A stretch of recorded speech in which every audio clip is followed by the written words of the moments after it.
called The Lords of Africa.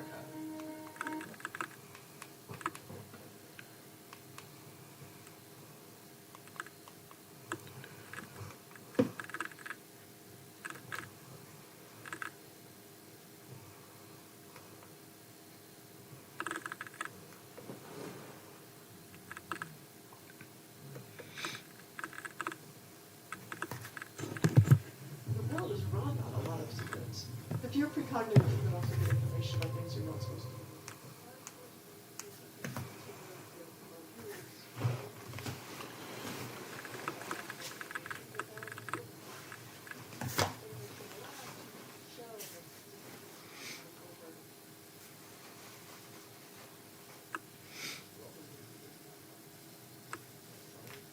Science-based tools for everyday life. I'm Andrew Huberman, and I'm a professor of neurobiology and ophthalmology at Stanford School of Medicine. This month, we're talking all about disorders of the mind. Things like depression, attention deficit disorders, eating disorders, schizophrenia, and bipolar disorder. During the course of this month, we are going to discuss the psychological and biological underpinnings of mood disorders of all. The world is run on a lot of secrets. If you're precognitive, you can also get information about things you're not supposed to know about. Our intelligence agencies have continued to work with remote viewers. Remote viewers are good enough to get that classified information without. Weak erections? Check out this chewable mix. You know you don't have to come all the way to the pharmacy to get scripts, right? There's a more We do experiments in the lab to show that statistically significantly over and over again, you can show precognition is a real effect. It's really hard to say that any particular case wasn't just a coincidence. Dr. Julia Mossbridge. She is the Human Potential Research Lead for the telepathy tapes. She's a cognitive neuroscientist. She studies exceptional human performance, including side effects, precognition, presentiment. I have trained people to be excellent precognitive remote viewers who did not believe in it at all. There were thousands of premonitions about 9/11 that are really compelling. Some of them saved their life. How do you teach someone to be a remote viewer?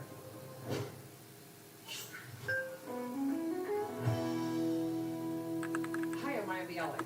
I'm Jonathan Cohen. Welcome to our breakdown. Let's explore time. What is time? This conversation was fascinating because our guest today is going to explain the future is actually sending information back to us. Can we all see the future?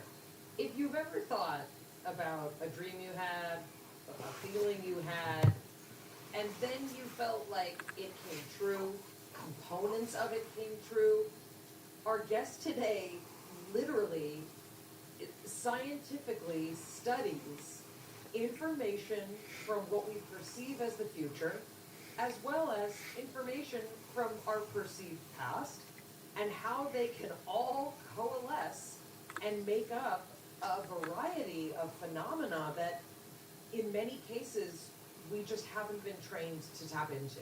Julia is also going to describe to us a very specific practice of how each of us can increase our ability to remember our dreams.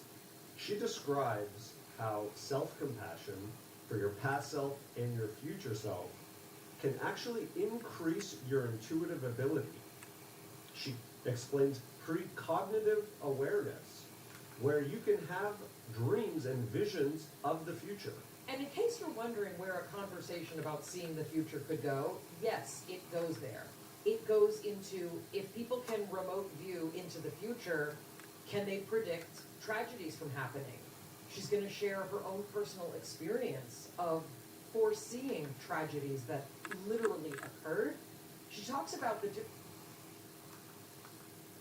different tools that we can use to try and firm up our belief in understanding what is happening in places other than where our physical body is and in places other than where our time stamp is.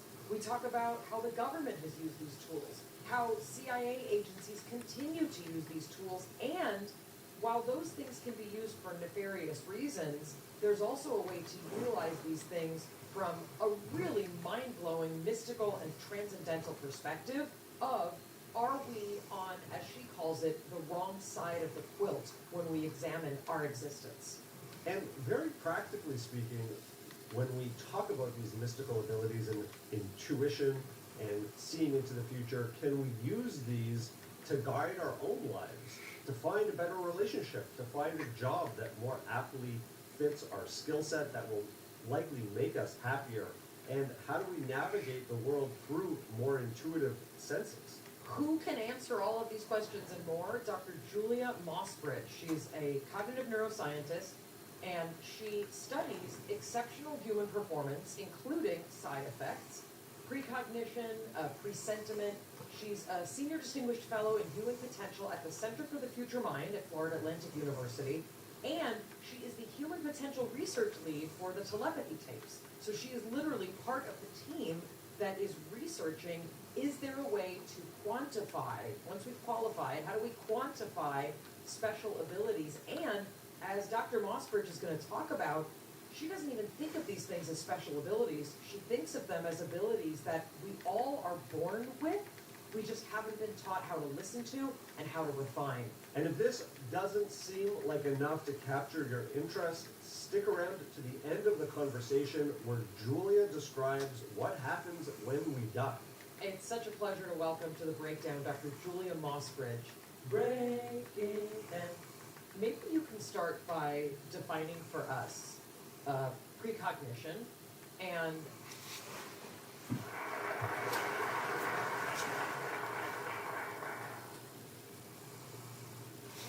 Now, let me ask you a question first. I've been thinking about what to say tonight. How many people here know who Edgar Casey is? Oh, lots. Okay. Then I don't have to do the whole biography thing. I want to talk about Edgar Casey, or they asked me to talk about Edgar Casey, and I accepted because I'm less, although his life is quite extraordinary, and I will cover a little of that, what I really want to talk about in terms of Edgar Casey is what it is he's trying to say and what he was trying to say about consciousness and space-time. Now, just to give a little background material, Edgar Casey was and also the other thing I want to do, because you do know who Edgar Casey is, I want to talk about why he did things the way he did them, because almost nobody ever talks about that, which surprises me.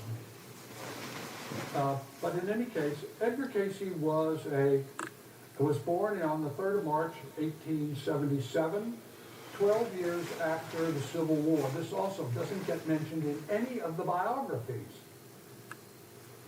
He was born into a Confederate state that was in a state of turmoil as a result of the Civil War in Kentucky, rural Kentucky. I mean, think about this.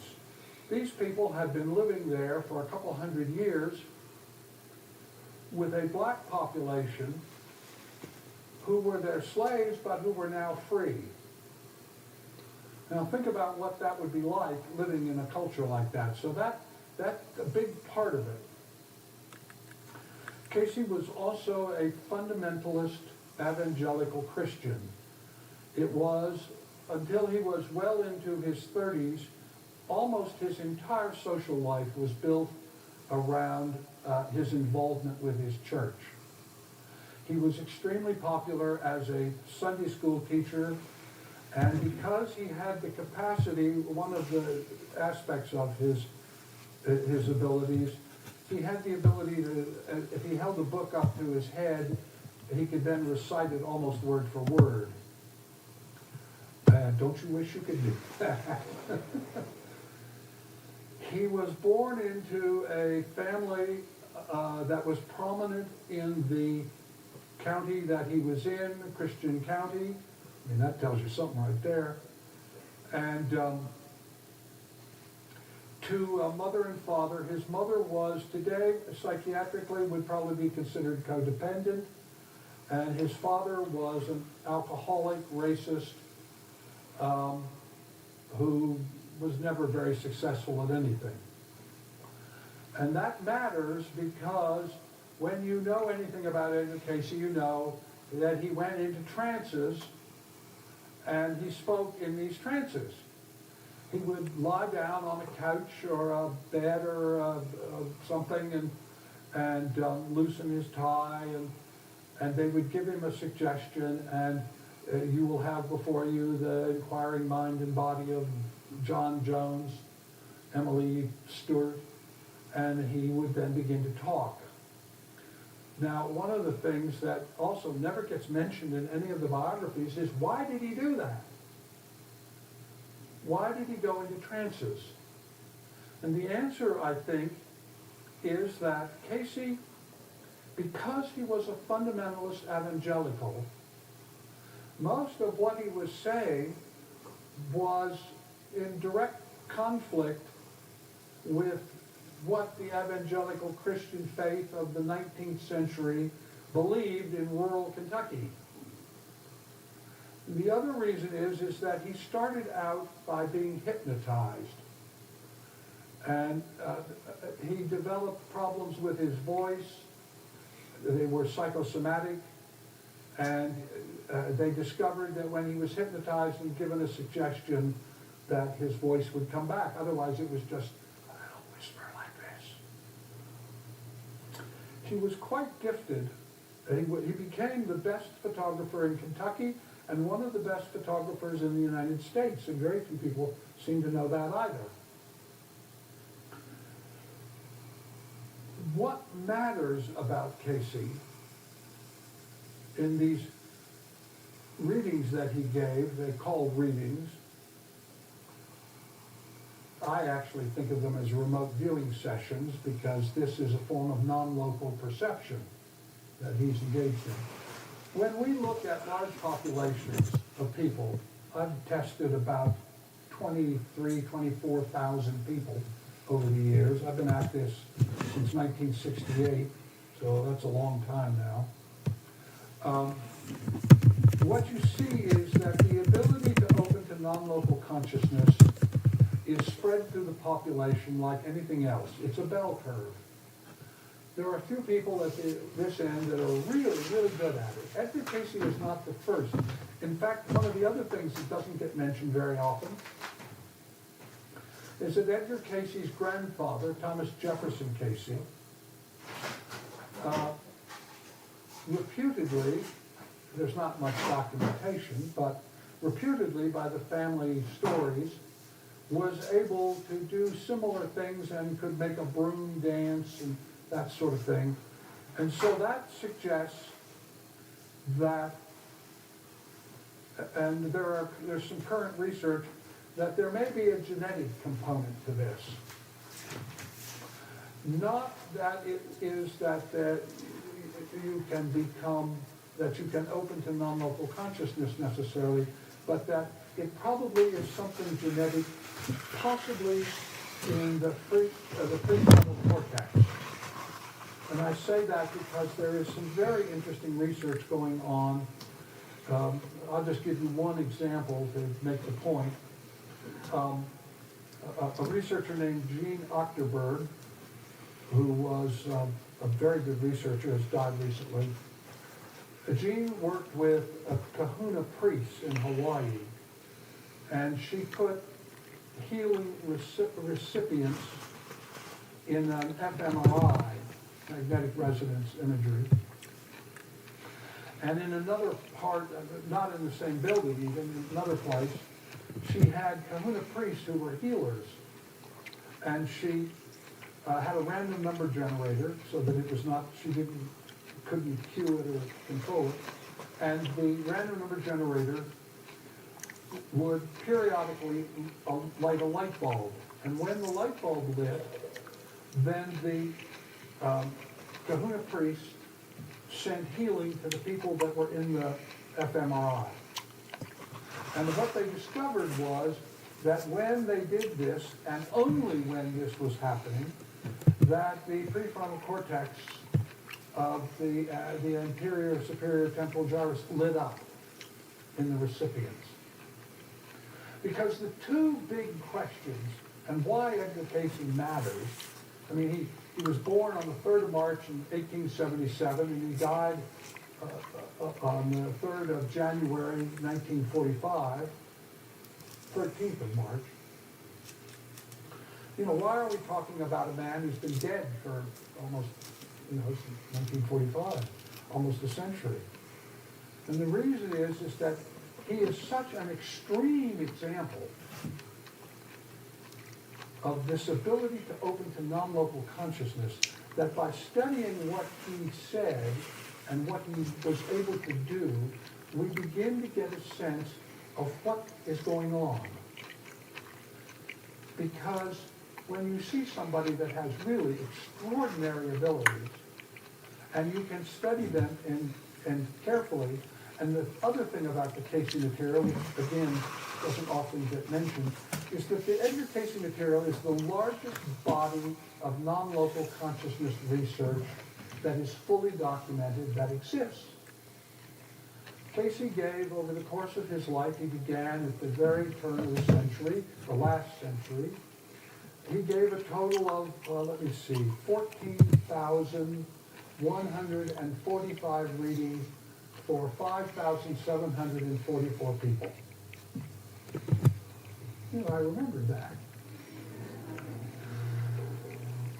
They actually gave a bunch more readings, but until Gladys Davis Turner got involved, or Gladys Davis, and she had meticulous records. She was the stenographer and the archivist, and she worked her entire life documenting this material. And so if you go to the Would anybody care to chat before we send stuff? Organization that was created around his work, and you go into their library, and there are all these loose leaf notebooks that are filled with these readings, these thousands of readings, and all of the documentation that supports the validity of what he said, so that this is not anecdotal conversation. Gladys, I learned a great deal from Gladys. I ran my own. That was the magic trick of the show. Way. Gladys kept track of everything. Restaurant receipts, little notes people wrote on things, telephone records, just everything. There is no other Another magic trick. remote Disappearing. perception research in the world that approaches the quality of the archival support of the material itself. So what is it that Edgar Cayce is doing? What happens?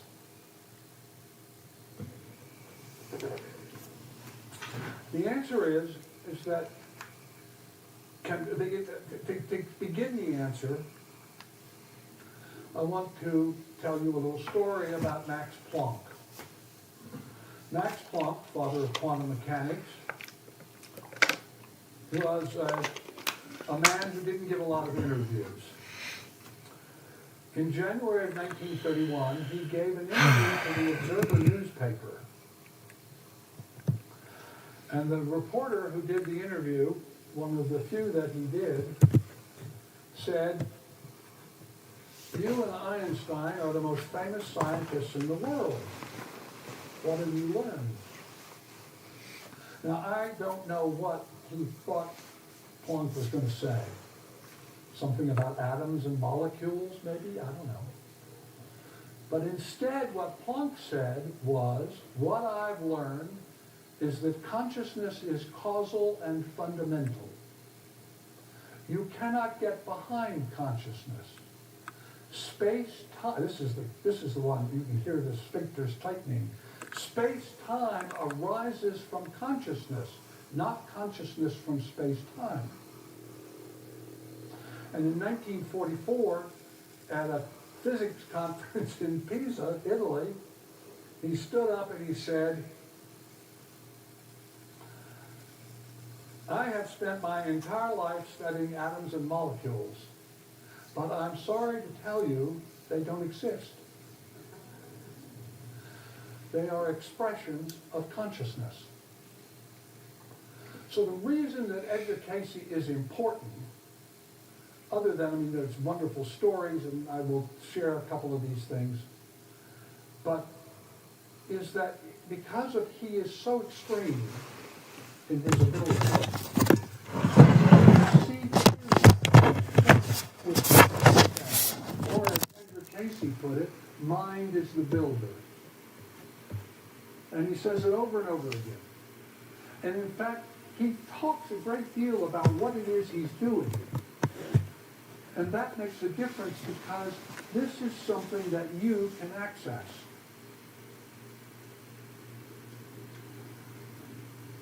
When you read a lot of stuff about consciousness, you read stuff about sending and receiving and signals. I mean, I read these books and these things.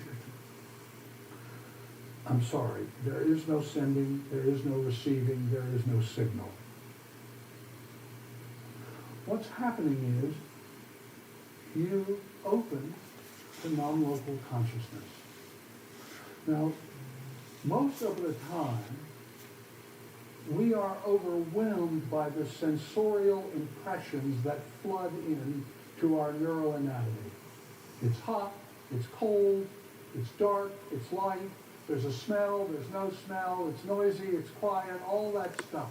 It's constantly flooding in. And it overwhelms this non-local aspect. And the way you get at a non-local aspect is that you have to be able to attain and sustain intention-focused awareness. That's why they teach meditation in martial art dojos, in Catholic monasteries, in Buddhist monasteries, in Japanese monasteries. That's why every religion has a part, as part of its program, teaching people how to attain and sustain intention-focused awareness. Now, when we look at the research data, what we see, for instance, with remote viewing, I'm one of the people that created remote viewing, is that meditators routinely do better than non-meditators. If you look at the healing literature, the scientific literature, you see that meditators do better than non-meditators. Why? Because meditation is a technique for attaining and sustaining intention-focused awareness. And when you do that, then the sensorial flood retreats into the background, and what in religion is called the still small voice comes out. And the reason that Edgar Cayce went into a trance is that's how he attained intention-focused awareness, and it is also how he disassociated. You know, in the pre-technological cultures, down to the present day, cultures, as a proposition, made an effort to identify highly gifted people and to train them and recruit them and put them to work in temples or spiritual centers to provide information that would give guidance to the policymakers of that culture. The 7 oracles of the ancient Greek world are an example. In fact, the oldest remote viewing that we know about, that's on record, and it was done exactly the way we would do it today, is in the 46th chapter of Herodotus' Histories of the World. Herodotus is the first historian. And he wrote a book called The Histories of the World, and he describes a circumstance in the 5th century BCE involving Croesus, the king of the Lydians. Lydia is a part of Turkey now, but at that time was an independent kingdom. And Croesus got wind that the Persians, under Cyrus, were about to attack him. And so what to do? And Herodotus reports this story that I'm about to tell you. And so Croesus, no dummy he, created 7 embassies, 7 little teams of people, and he told them to go to the 7 oracles of the ancient world and to wait for the 100th day. And on the 100th day, they were to ask, what is Croesus, son of Alyattes, king of the Lydians, doing at this time? And to wait for the 100th day. So on the 100th day, they were to ask, what is Croesus, son of Alyattes, king of the Lydians, doing at this time? Is an example of what I'm talking about. And to wait for the 100th day, a cleft in the earth in which some, not all, but many researchers believe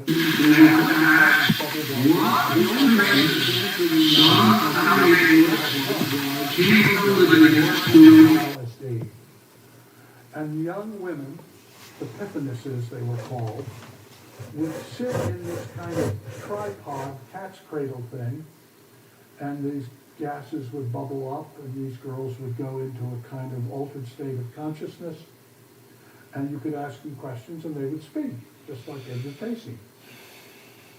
So on the 100th day, the team that went to the Oracle at Delphi went in, and before they could even speak, Epiphanes said, I can count the sands of time, the 100 days. I see the great ocean that they had traveled from Lydia to where the Delphic Oracle was. I see a great bronze urn, boiling water, and a hare and a tortoise being cut up and thrown into the pot, and a great bronze lid. Now, that didn't make any sense to the people that were listening to it, but they wrote it all down, and they took it back, and when they got back to Lydia, and they told Croesus what the oracle at Delphi had said, he bowed down and gave obeisance, because he had said to himself, you know, if they say Croesus is sitting on his throne issuing orders or edicts, well, of course, he's the king. So instead he had a tripod brought in a great bronze urn, and a hare and a tortoise, and he cut them up and threw them into the water, the boiling water. That technique actually is an outbound experiment. So people have been doing this for a long time, millennia. Remote viewing is not new in the sense that what is new is that we design protocols that meet scientific standards. But the idea of opening to non-local consciousness is not new. The talking idol of Siwa, an Egyptian oracle, also talking idol. Note here that all of these, the person that is speaking disassociates. It's not them speaking, it's the God speaking. Or in Edgar Cayce's, it's the source, as they called it in the beginning, the higher self. It's a form of disassociating. So you are a fundamentalist evangelical Christian, intensely involved with this. You read the Bible through from beginning to end every year of your life for years. You teach Sunday school. All of your social life is tied up in evangelical fundamentalist Christianity. Well, you want some and food? you're talking about what? Reincarnation? You want some Yeah, food? right. You disassociate. And that's why he went into a trance. That plus they started with the You want some hypnosis. snacks?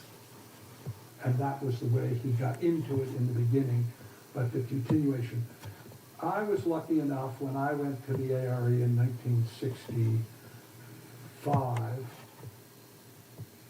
to get to know many of the people who had known him. He was dead, of course, he died in 1945. But I got to know many of the people who knew him, and they told me that the last 14 years of his life, he was able to do the readings without going into a trance, but he kept doing it anyway because that's what people expected. But that he could actually just look at you. And there was one example, he got arrested and he and Hugh Lin were put in jail, and he went around to each of the prisoners and basically gave them a little reading, just standing there looking at them. So he is important because what he's trying to show us in all of this, and he says this explicitly, is that if you can attain and sustain intention-focused awareness, you can get in touch with this part of yourself. As a scientist, the two big questions, for which I do not have answers, I'm sorry. What is consciousness? What is information? Because what we're looking at is not a signal. He describes it because the metaphor worked for him, was that he went to the Hall of Records. Today, you could think of it as Google. And he went to this hall and he visualized it as a place with books and just like you would do. But what he's really saying is he went that all consciousness is interlinked and interdependent. And that acts of intentional observation informationally enrich things. The act of looking at something and paying attention to it, mind is the builder. You think about psychosomatic medicine, mind is the builder. In research, for instance, in remote viewing, I did a whole series of studies looking at these issues and discovered that it's easier for remote viewers to see Chartres Cathedral than it is a warehouse of the same size. Now, why would that be? Great big buildings made out of stone and concrete. What's the difference? Why is it always easier for remote viewers to describe Chartres Cathedral than it is the warehouse? And the answer is because from the moment of its inception, Chartres Cathedral was seen as a special place, and that every time anybody looked at it, they looked at it with this intentioned awareness in a heightened emotional state. And that is an informational enricher. Because what we're talking about when we talk about non-local consciousness, we don't know what consciousness is. I mean, I ask this question of every scientist I know, and nobody can give me an answer, so I'm sorry. But what we do know is that acts of intentioned awareness create informational change. The act of intentioned observation is an informational enricher. That's why it's easier to see the Chartres Cathedral than the warehouse. The three things that we know about that we can regulate in opening to non-local consciousness, and Casey made this point quite clearly, are what today we would call numinosity, a term coined in the 19th century but really made relevant for this conversation by Carl Jung, who said, "Noumena are psychic entia. They are beyond space and time." That's what he means by information. The most interesting part of physics today, for me, is information theory physics, because physics is beginning to grapple with this idea of information as the fundamental. And so when you pray for someone, what you are doing is holding them in intentioned awareness. And when lots of people do it, change can occur. Numinosity, Jung's term, noumena, numinosity is that informational enrichment. What it does is it makes it like a neon sign on the thing. And the third part, intention, numinosity, and entropic process. Now, entropy, we all learned in school, means movement toward disorder or decoherence. And if you think about that, it's not just physical, it's also at the informational state. Death is an entropic process. That's why we see ghosts. Because the house is an not the physical house, the informational structure of which it's like an architecture, an informational architecture of which the house is a physical manifestation. And if someone commits suicide or dies, or all those ghost stories, what you're doing when you are perceiving that is that you are opening and linking with the informational structure of the house and the event, the most numinous event which occurred in the house. Now, this matters in a lot of ways, but one of the most important is that the key to social transformation is beingness. Gandhi, just before he was assassinated, a reporter asked him, the reporter went up to the ashram where he was, and you can see him sitting there in his little dhoti and with his little spinning wheel. And the reporter said to him, "My editor wants to know, how did you force the British to leave India?"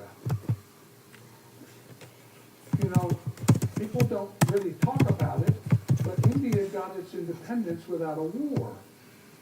We had to have a revolution. India didn't do that. There wasn't a war. How did you force the British to leave India? How did you get one of the most powerful nations on earth to surrender its most prized colonial possession? The queen or the king was the emperor or empress of India.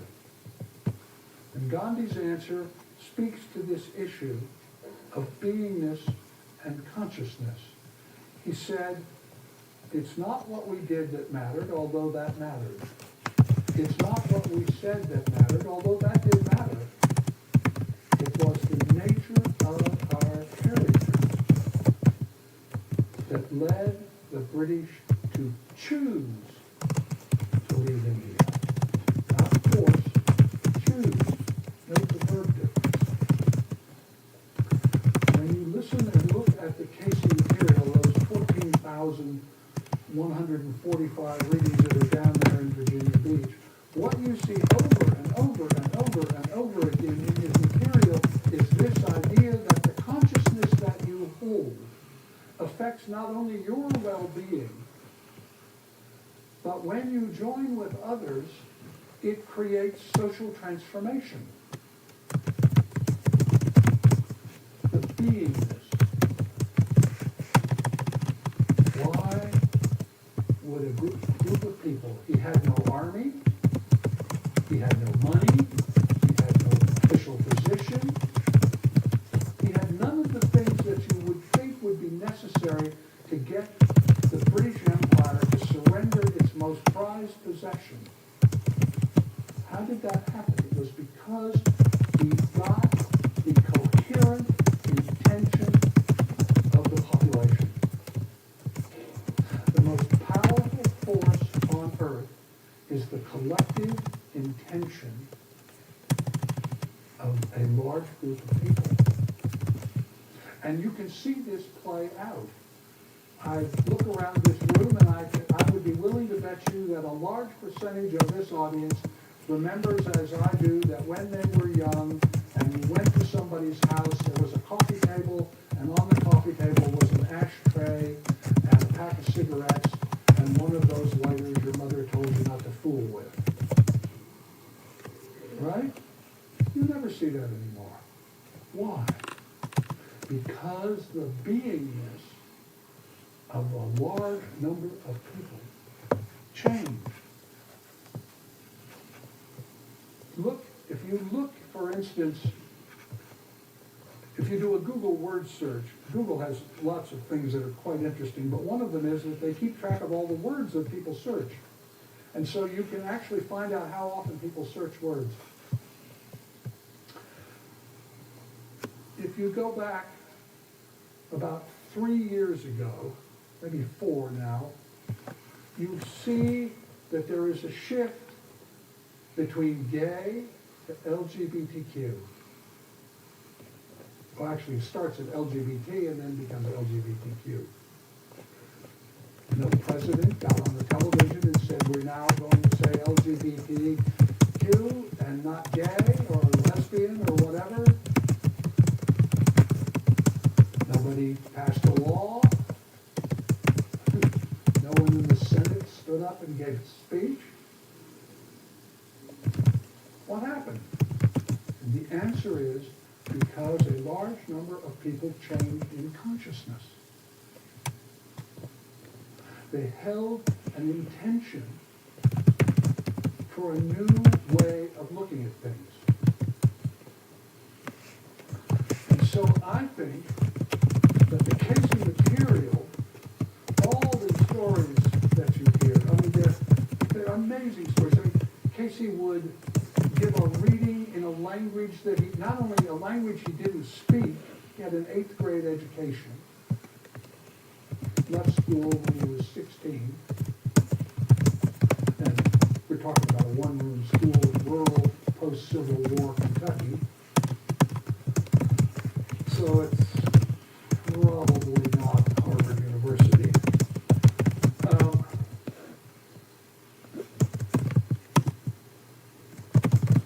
That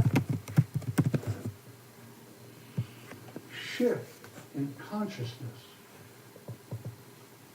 that occurs when you hold intention-focused awareness, and other people join you with that, and make different choices as a result of that, is the power to change anything, whatever the official position, whatever the armies, whatever the money. You know, we have the worst wealth inequity in this country. We have neo-feudalism. We have such a vast wealth inequity now. And you hear people struggling and, oh, nobody pays attention to me, and who can I do? I'm just an ordinary person, and, you know, how can I make any difference? And, you know, I don't have any money, and I don't have a position. Remember Gandhi. What the Casey readings were trying to get people to realize is that you are more than animated meat. And that, in fact, there is a continuity of consciousness. You existed, and I don't say this as speculation, this is what the research tells us. You know, I am an experimentalist. What I care about is data. I'm not interested in philosophies. I'm not interested in politics in the partisan sense. I don't care about theories very much. I'm not interested in philosophy. What I want to know is, if you test this, what happens? The data is telling us at this point in science that consciousness exists prior to birth and that it continues after corporeal death. Right now, about 4% of the American public have had near-death experiences. That's about 14 million people. We know from scientific research that when 10% of any cohort, whether it's a church group or a nation, when 10% of the cohort changes in consciousness, the whole cohort, whatever it is, whatever size it is, has to change to accommodate that shift in consciousness. consciousness that the 10% had. So if you think about it in that way, in the way that Casey was trying to tell people, most of his readings are medical. Because I think one of the things was he felt safe about that. It didn't cause him problems from his religious perspective to be helpful, although for his family, his giving readings for his wife, Gertrude, and for himself was very painfully difficult. And for years he tried to avoid it because it made him stand out and people thought he was weird. But he kept at it because he could see that it was helping people. And so most, the bulk of the readings are really about medical issues. He is the father of holistic medicine. But much more than that, what he's really trying to tell us is that consciousness is causal and fundamental, and that when you change in consciousness, you can change everything. And that those things which foster well-being are always the best choice. Casey was an avid gardener. Although his father was a racist, he was not. His life was saved when he was a little boy by a black man. His first Bible he got from a black woman. He had very strong feelings about racial equality and gender equality, very much in conflict with his culture. Another reason why he went to sleep, I think, because it disassociated. But what the consistent threads that come through these readings over decades, I mean, he starts at the really about 1900, and he goes up to the end. In fact, he commits suicide in a way because he was told he could give 2 readings without any effect on his health, and because of the Second World War, he was giving up to 16, and he literally just burned out. But he kept at it because he felt that it would help. He is not the most, he is the most documented person, but there are other people like this. He's not unique. Stefanow Siedziecki, who was a Polish chemical engineer who did something similar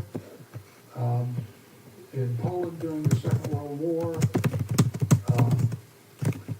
There are, as I say, the talking idols of the Delphi, of Siwa. Today, as we are standing here in Colombia, in the mountains on the east side of Colombia, the Kogi tribal group take young boys, put them in a cave, attended only by their parents and the priests.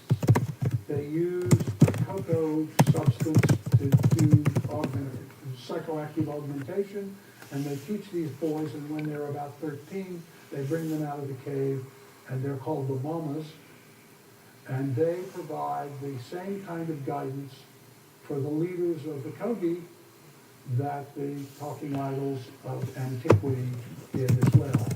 The Maya had the talking idol of Ixchel, which was on Cozumel Island. This is not new and modern. The part that's new and modern is that we're finally beginning to study this stuff scientifically. And we can begin to tease out how it works because we can design experiments which allow us to test hypotheses. That's how I got to intention, numinosity, and entropic process. That's a result of experimentation. That's not a theory.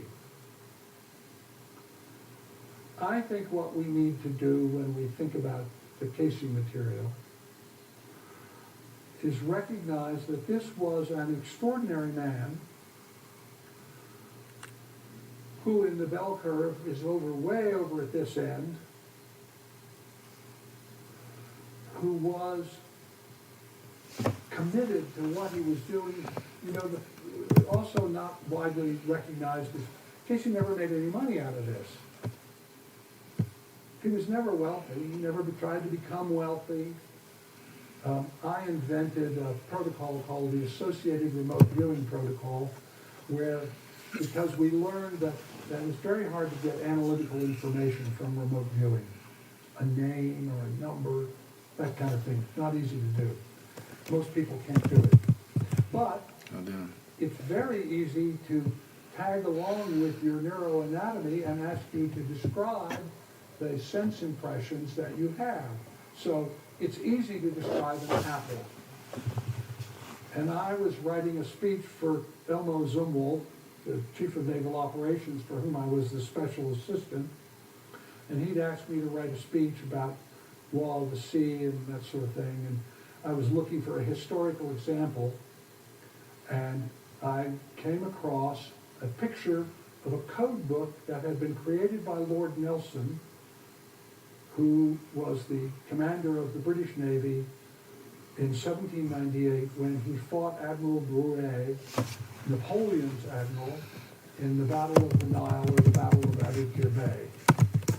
And he realized that the ships of the line, as they lined up these ships that had more than 65 cannon, that all the firing of the cannon caused a huge amount of black smoke because they had black powder, so they just got lost.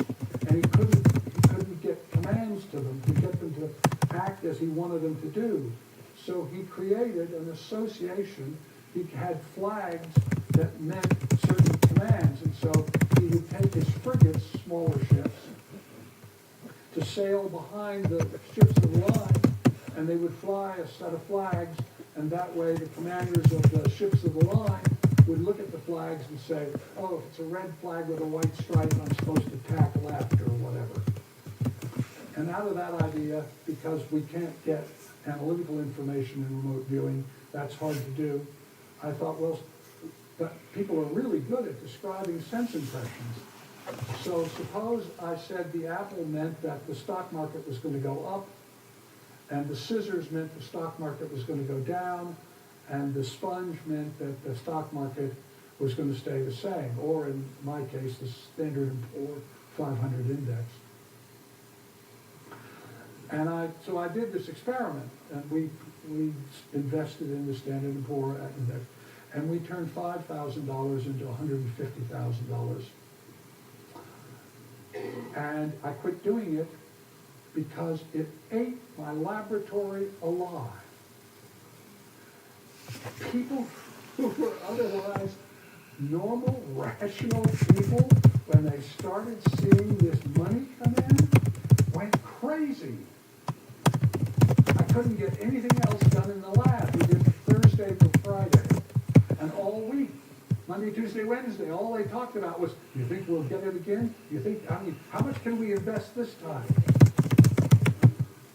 One of the things that stands out about Casey is that he never succumbed to that temptation. He didn't get wealthy. He got to know all kinds of people. I mean, it's not widely known. He gave readings for Nikola Tesla, for Edison. He gave readings, we don't know what was said, for Woodrow Wilson when the League of Nations was being created. So he met all kinds of people and gave readings to them. But he didn't try to translate it into money. What he was involved with was fostering well-being. That's the key. When you foster well-being, I cannot find an exception. You produce results which are always more productive, more effective, more efficient, easier to implement, nicer to live under, and much, much cheaper. And what Casey was trying to do in his readings was foster well-being and to awaken a middle class of America, largely, who were completely submerged in the mechanization and I don't know what the word is, technological sophistication.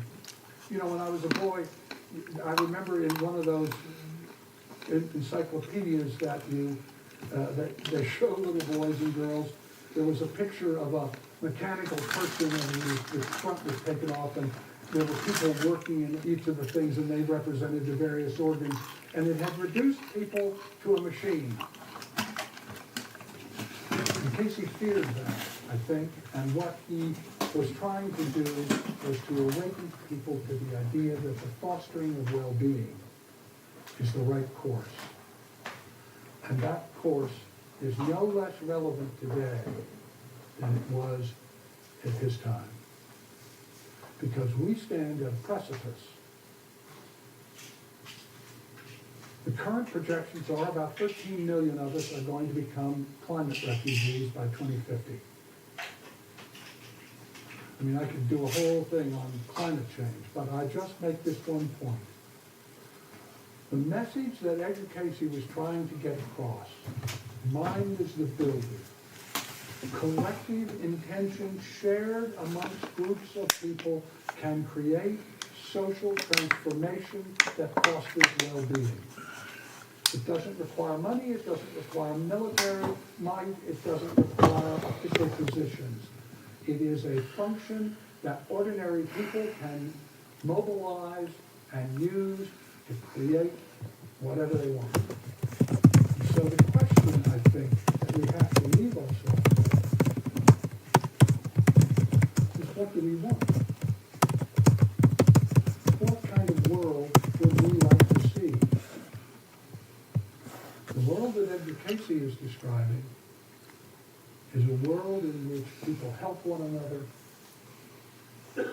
in which the fostering of well-being is a major social priority, in which people recognize that they are more than animated meat, and that there is this aspect of them that is outside of space-time, and that all consciousness is interdependent and interconnected. And the question I leave you with is, if not now,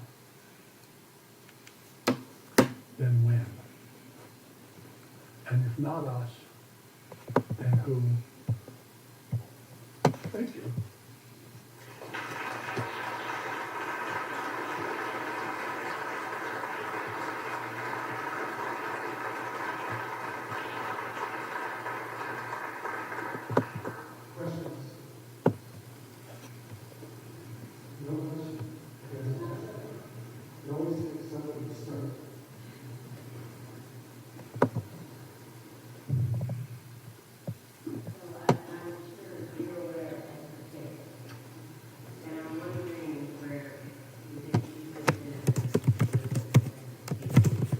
I'm sorry, I didn't hear.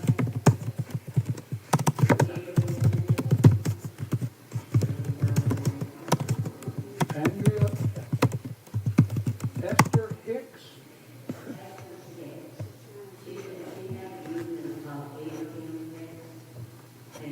Oh, I've heard of it. I don't really know. I don't really know anything about it, so I can't comment. Although I would say this to you. If you notice, I notice in science, in fact, I can't speak to Esther Hicks, but let me speak to what she represents. That I can do. You know, I went out to speak at another conference, big conference in Yale.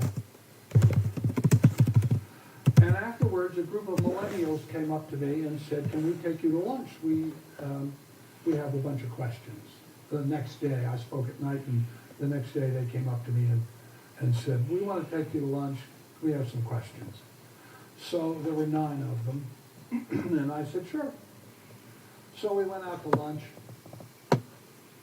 and in answering a question that a young woman asked me, I made a reference, because it was a woman asking the question, to Barbara Tuchman. Not one person in the room not one person at the table knew who she was. Barbara Tuchman and Doris Kearns Goodwin were the 2 leading women historians of the 20th century in America. So then we went on a little bit longer, and then I got asked by a man, young man, and in answering his question, to test my idea that I had begun to think about, I mentioned David McCullough. They didn't know who he was either. And I thought, my goodness, he's on PBS about every other week. So I said to them, how do you all learn? How do you take information in? And they said to me, we read adult comic books, we read novels, we do social media, we play video games, and we watch series on Netflix and Hulu and Showtime and that sort of thing.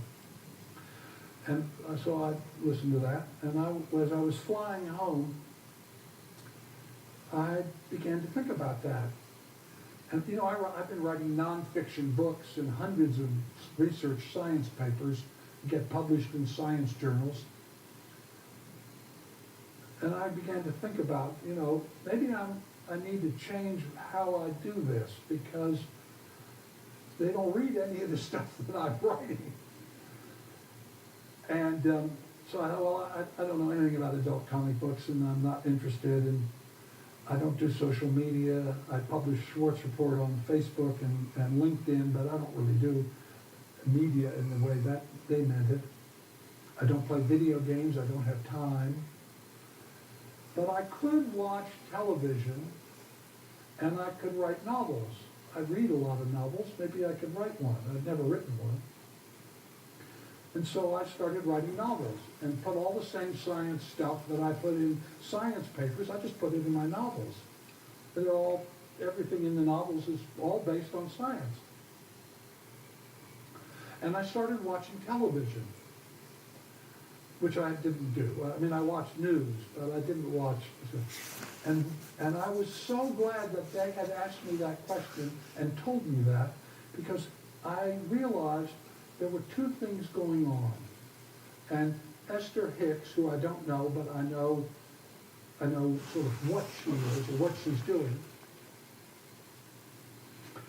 As I began to watch these television shows, I realized that there was a change in consciousness that is going on in America. There are 15 television series, that deal with time travel. There are another 15 that deal with issues of consciousness.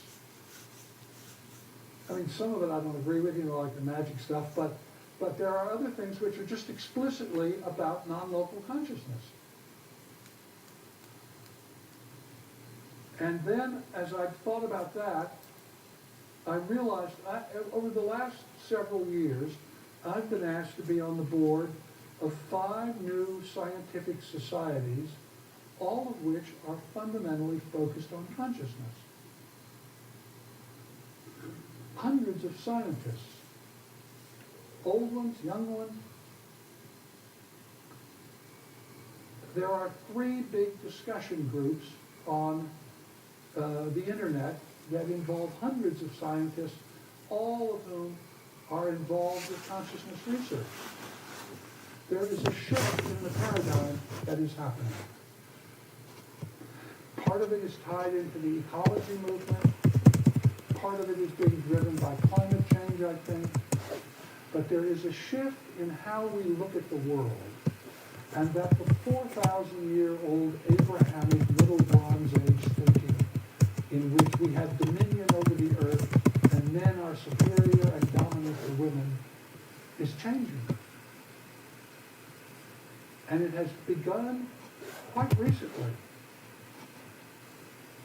And that each of us, by the choices that we make, the shows we watch, the books we buy, the things we support, all the things we participate or volunteer at, all of those things are changing so that this idea, this ancient Abrahamic idea, is diffusing.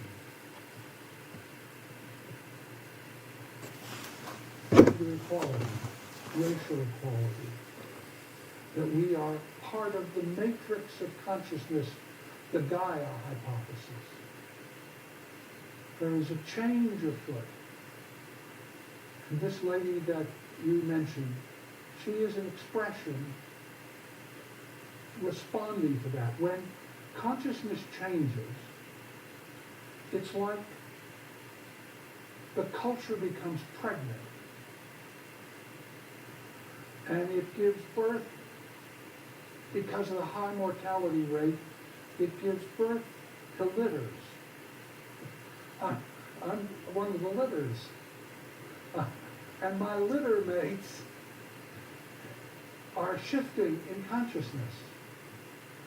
And I can see in these younger people, the millennials and the Gen Xers and the Gen Zs, that they are also shifting.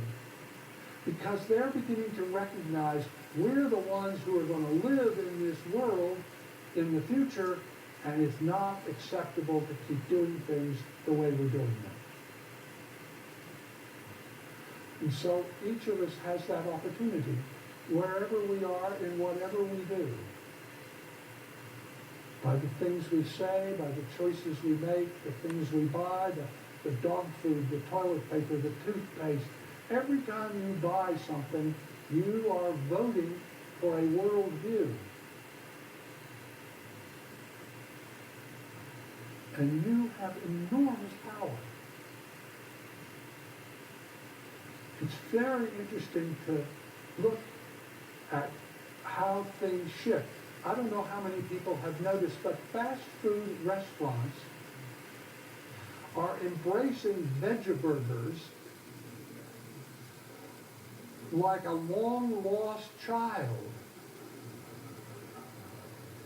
I mean, I don't know who invented the Impossible Burger, but if you go into, I don't eat fast food restaurants, but if you go into a fast food restaurant now, I did this, I started doing this just to see how prevalent this was. You can see that these companies that serve up fast food are responding to the customers because the customers are demanding a different way of doing things.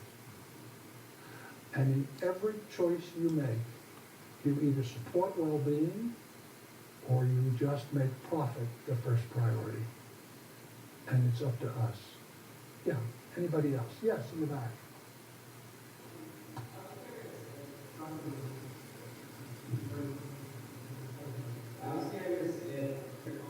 Oh, okay.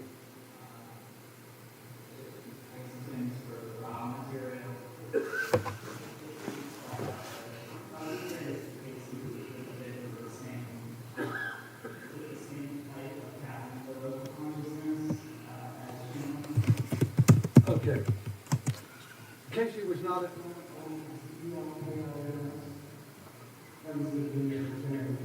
Oh, well, Edgar Casey was not a channel in the sense that he was channeling either Xerxon in the Council of Nine or... No. What he's talking about is that he is in contact with what he calls his higher self. This is the aspect of consciousness that is outside of space-time. Channeling, which is a very interesting phenomena, it occurs at the end of every century. It was very big in the 19th century. That's where, in fact, there were churches, spiritualist churches. There are communities that still exist of people who are channelers, whole community of channelers.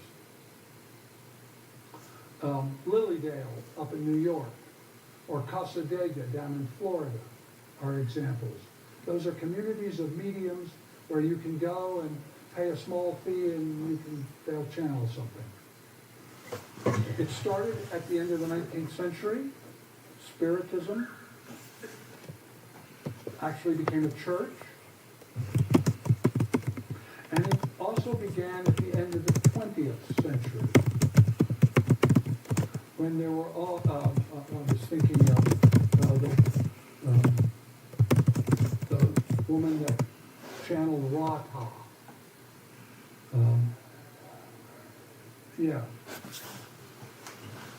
Yeah, I can't think of her name right now. I know her, actually, I've known her for years.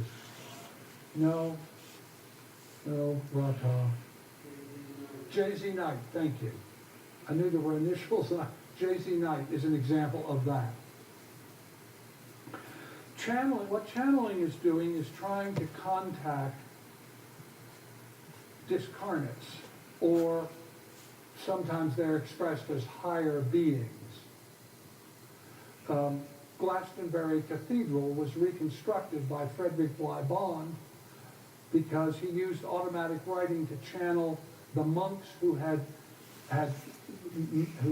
been the people who maintained Glastonbury Abbey. It was the largest abbey in England, and Henry VIII, because they wouldn't give up their allegiance to the Pope, destroyed the abbey.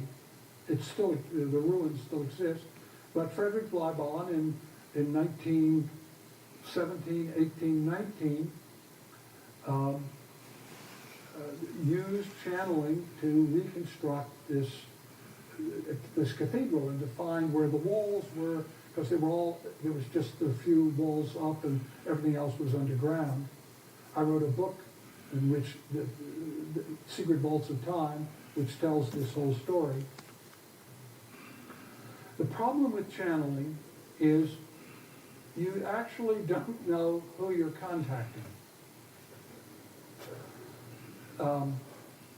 It is a form of opening to non-local consciousness, but it's not always clear who you're contacting.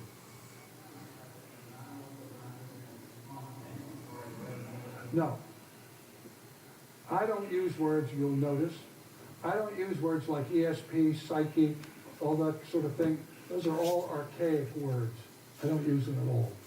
What we're looking at with all of this, channeling included, all of this, is non-local consciousness. That is, the aspect of consciousness which is not limited by space-time. And it has many manifestations. Channeling is one, efficacy was another, remote viewers are another, healing is another. All of it is about opening for this non-local aspect of consciousness. And it's kind of like doing a Google. You sort of put in your search terms and you get, whatever that produces. The difficulty with channeling, if you look at the literature across the centuries, is that it isn't always clear who you're contacting and what their intentions are. And so you have to be very careful. Anytime you are dealing with the non-local, because everything is in there. I mean, everything that ever is, was, or it's all in the matrix of the non-local domain. You have to measure the quality of the information.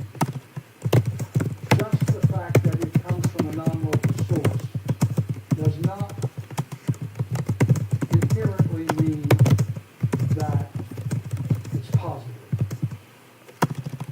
And so whenever you become involved with non-local information, you have to measure, is this producing well-being, or is it producing some kind of crisis, or some kind of difficulty? And there is a lot of that, because it depends on your intentions. That's why I mentioned this thing about Casey not using it to get money, because that wasn't his intention. But there are people who set themselves up as channels, and they like the attention. I'm not saying, I don't know this particular one, but I'm just saying channeling in general, who like the attention and who like the money that they can get. And so you always have to calibrate the integrity of the information as tested. Do you see what I mean? And so whenever you deal with a channel, but all of it is about opening to non-local consciousness. Non-local consciousness is the fundamental. This Buddha is right, this is an illusion created by intentioned consciousness. That's the hard part. It's very hard. People have a hard time with this. Now, let me also say, the reason that science until recently did not deal with consciousness is because of the Council of Trent. Between 1545 and 1563, the Roman Catholic Curia held a series of 25 meetings in Trento and Bologna. And they did this because they were responding to the fact that science was beginning to come into existence. Galileo and others. And because of the corruption of the church, the Protestant Reformation was beginning. And so between 1545 and 1563, they had these 25 meetings. And at the end of it, they issued an edict. And they said, anything that has to do with spirit, read consciousness, that's our world. Anything that has to do with the physical, the material, you scientists can have that. But if you cross over into our world and we can get at you, we're going to kill you. And in fact, we're going to torture you and then we're going to burn you alive. And they did, including burning a lot of women who were herbalists. That's the Inquisition. I mean, at one point, the church had official torture chambers.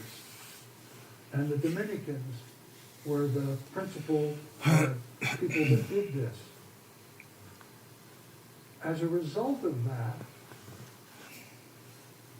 scientists, because at that time the church was the most influential of all the churches, controlled most of the countries, scientists recognized it as a taboo and stopped doing it. They stopped looking at consciousness. They stopped studying it. The last person killed by the Inquisition was in 1826 in Spain, and he was killed because he was a teacher who was teaching his students in a philosophy class about deism. And they caught him, and they publicly garroted him. So this was what began as a kind of taboo, developed into materialism. I know that everybody, you hear scientists all the time, materialism, well, that's the real science. Materialism is a cultural affect. If you go to China, for instance, and you talk to Chinese scientists, as I have done, they don't have any trouble with consciousness being part of science because they never had the Council of Trent. And this taboo, which became generation after generation, became built into science, didn't change until the end of the 19th century when anthropology, psychiatry, psychology, and parapsychology all began in a period of about 30 years. Beginning particularly with a man named Adolf Bastian, who wrote a book called The Psychic Unity of Mankind and the Fundamental Thoughts, Elementgedanken of Humanity, which influenced Jung to create the collective unconscious idea and influenced Joe Campbell to create the monomyth idea. These are cultural affects. They're not science. Science is a process for discovering things, learning things by very rigorous examination. We are going through a change now. And it's interesting that you're asking me questions about people who are popping up in the culture who are opening to this non-local aspect of consciousness. Okay.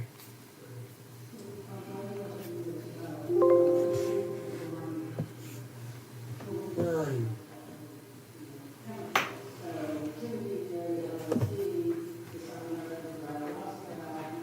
Yes.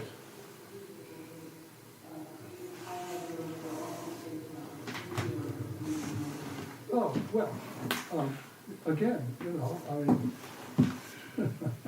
I'm a child of the sixties, dear, of course.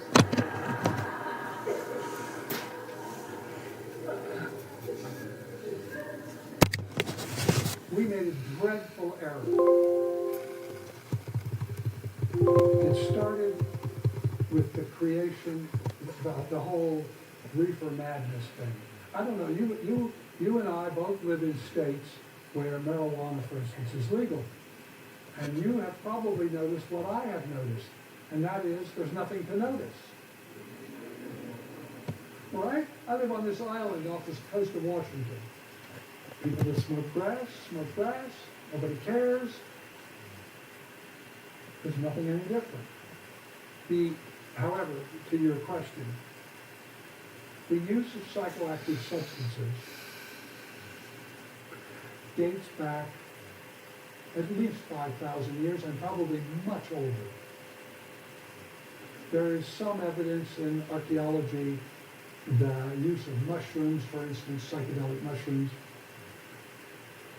There is now a reawakening of that research which was castrated with Ronald Reagan's war on drugs, which was terrible because the research we now see tells us that, I mean, every time I read these papers, and I read all those papers,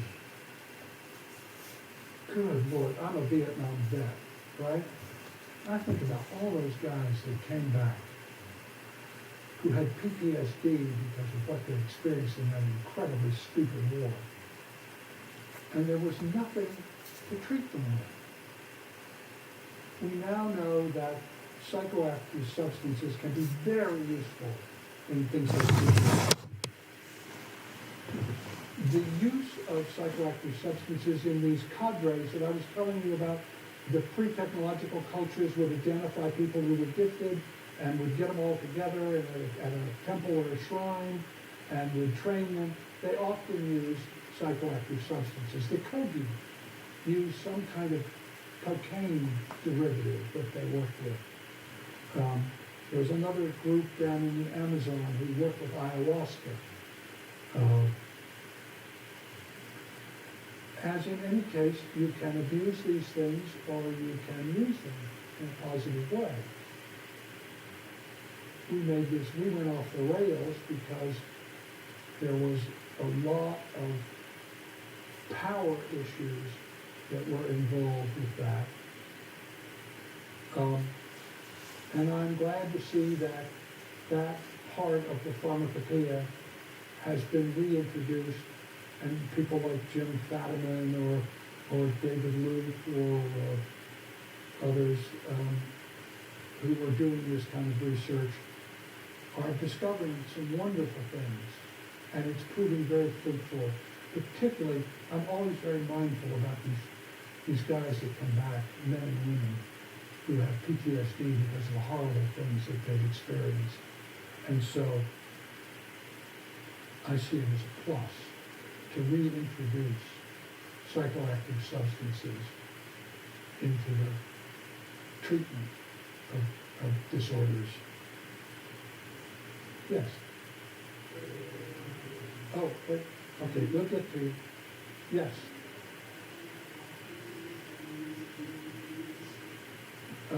And did you hear the last part?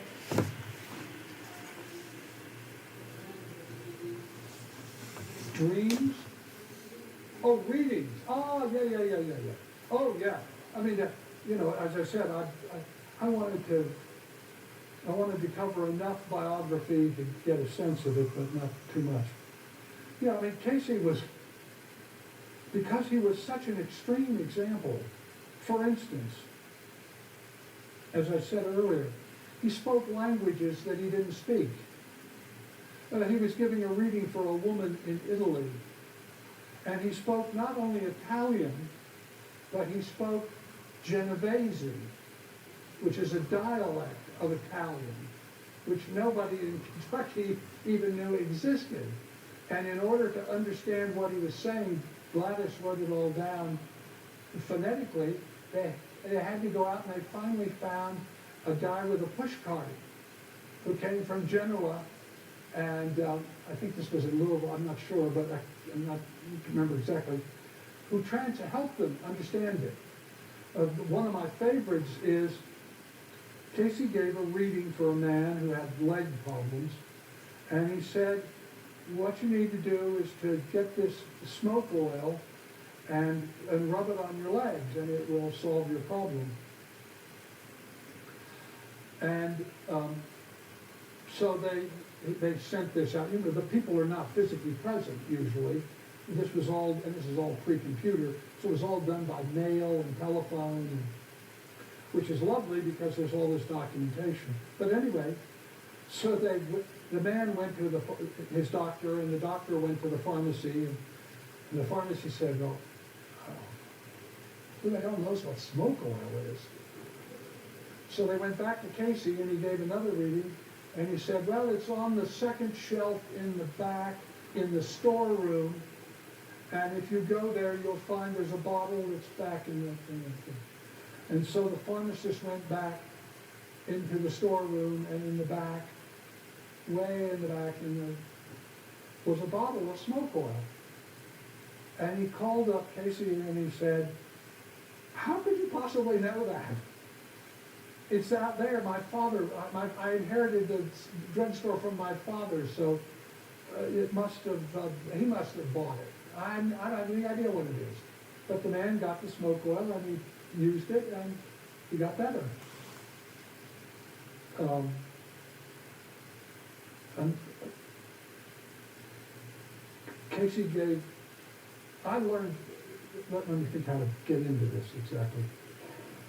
As I said, I'm one of the people that created remote viewing. Really, I mean, to give credit to everybody, myself in '68, then beginning in the early '70s, Russ Todd, Hal Putoff, Ed May, Ingo Swan, Pat Price at the SRI lab. I wouldn't do classified research because I thought everything we know about consciousness should be made available to everybody, but not everybody agreed with me. So that was the government classified lab. I ran a lab called Mobius. The third big lab was There's not one real, Princeton Engineering I don't think there's and one real Research person Group. other than me. Anyway, I just learned so much from Casey's reading about how to do remote viewing. And one of the things that I got was that you can get anything. You know, there is nothing that you can't find out about. In fact, that's what freaked remote viewing out. Freaked the government out because they realized there were no secrets. And trust me, I was in the government. They liked secrets. And when you realize that, and one of an example, they asked a remote viewer to describe Brezhnev's office, his inner office. And they did it, and they later found out it was exactly right. And when they realized that, they thought, my God, well, then somebody could describe what was going on in the Oval Office in the White House. They freaked people out. You can't have a secret. So Casey's readings, he's often described as a healer. He was not a healer. He was a provider of information. And he could get almost anything. One of the things that I learned, as I say, in creating remote viewing, he gives a reading and he says, the readings all start the same way. You'll have before you the inquiring mind and body of whatever the name was of such and such an address. Casey's first words are, he's not here yet. He's stuck on a bus. And it turns out he was stuck on a bus. Or another one, he gives a reading for a very fat lady, and he says, yes, we have the body. Oh my goodness, there's quite a lot of it. Or another one, he says, he gets the direction to do the reading, and he says, oh, I can smell the jasmines. The jasmine, the window is open, and the jasmine is coming in, and it smells so pleasant. Or another one, he gives a reading to somebody and he says, yes, we have the body. My goodness, those are very garish striped pajamas. So the readings are filled with these little observations that there was just simply no way he could possibly have known any of that. And yet he routinely did. As I said, he is the father of holistic medicine. I've been eating the Casey diet since 1965. It's a kind of modified Mediterranean diet. And at the time, it was considered very weird. And when I first started doing it, the only place you could get organic ingredients was from Walnut Acres. I don't even think it exists anymore, but you used to have to order, and then they would send you a box with organic. That's how weird it was. He talks about organic food. He talks, today this is all commonplace. Don't eat a lot of red meat. Don't eat fried foods. Or large, don't let that be. Eat a lot of vegetables and salads. He said specific things. Lettuce is clarifying for the blood. It turns out it is. All of those food recommendations that he made are now quite commonplace. But at the time, were so weird that people just hardly could process it. His exercising, Casey began giving readings just as osteopathy and chiropractic were beginning. And as homeopathy, there were then about 15,000 homeopathic physicians in the United States. Homeopathy is the transference of an information pattern into water by dilution and succussion. So you take something like arnica, for instance, and you would dilute it with water, and every time you make a dilution, then you shake it up, succuss it. There is a whole form now of organic agriculture that was begun by Rudolf Steiner, who is Casey's contemporary. They were born at the same time. Steiner, who you probably all know about, but he died in 23. But he began what's called biodynamic gardening. My wife is a biodynamic gardener. She grows all her food. But the only thing we buy are oils and proteins and from and grows everything. I'm married to a large red-headed fairy. Oh, you think I'm kidding? What you get out of the Casey material is, again, you can get anything, that it's about intention. And you can ask for an answer. Take it into meditation. You can use dreams, for instance. Henry Reed and Dale Graff have both come up with techniques for using dreams to get information. You can do a Google on their names, Henry Reed, R-E-E-D, or Dale Graff, G-R-A-F-F. There are a lot of ways to get this access. There's only one mountain in town, and it's an illusion. So how you get up it is purely a matter of personal taste. That's another thing that you get from the Casey reading. He kept saying, I'm not unique. You can do this. Other people can do this. It's about opening to this aspect of ourselves. And when you do that, then all kinds of things open up. You can use lucid dreaming. A researcher named Stephen LeBerge, Leberge, developed lucid dreaming. Lucid dreaming is you wake up in your dream, you know you're dreaming, you can take control of the dream and get it to answer questions or whatever. He's written a book about it, and there's a lot of research about it. The problem with lucid dreaming is that some of the people that do it get confused about what is real and what is the dream. A friend of mine, Joe McMonigal, who was one of the viewers, remote viewers for the SRI program, the Stargate program in the Army, did this lucid dreaming experiment with Ed May, one of the founders of SRI, in which they would, in lucid dreaming, they have a little gadget that you put on the end of your nose, and it tickles the end of your nose just enough to wake you up when you're dreaming, when you're in REM sleep, but not to wake you up totally, right? And so he was trying to remote view targets. In my book, Open to the Infinite, I tell this story and show the pictures of what they actually did. But anyway, Joe did this, and in the dreams, there were these creatures. And then he went one day into his base, and he looked at some of the people in the base, and they looked like the creatures.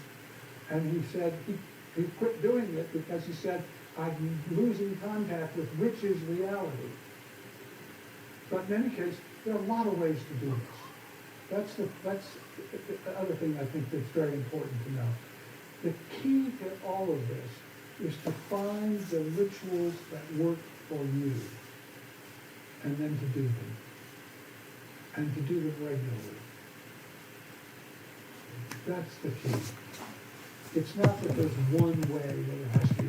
I dislike these remote viewing teachers or healing teachers who tell you this is the only way, this is the true way, this is the superior way, blah, blah, blah, blah, blah, blah, blah.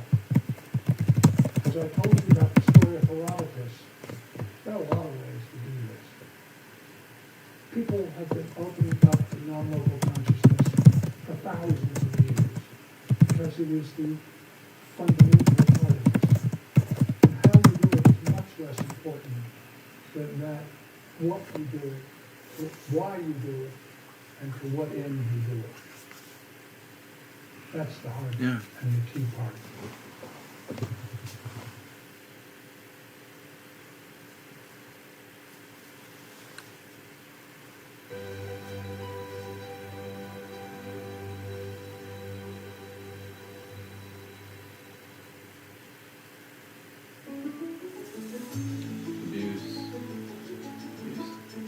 You've got a psychopath in a position of power.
No serious student of Catholicism can ignore the massive and deeply influential figure of John Henry Newman. Newman has been characterized as perhaps the greatest Catholic theologian since Thomas Aquinas. And he was undoubtedly one of the most important theological influencers of the Second Vatican Council. His work represents the first and most notable attempt to place Catholic thought in dialogue with the Enlightenment. He was one of the most elegant stylists in the English language. When James Joyce was told that he was the most accomplished writer of English, the great Irish novelist responded, "Nobody has ever written English prose that can be compared with that of a prince of the only true church," referring, of course, to Newman himself. Newman was many things: controversialist, apologist, theologian, educator, poet. But through it all, he was a lover of the truth.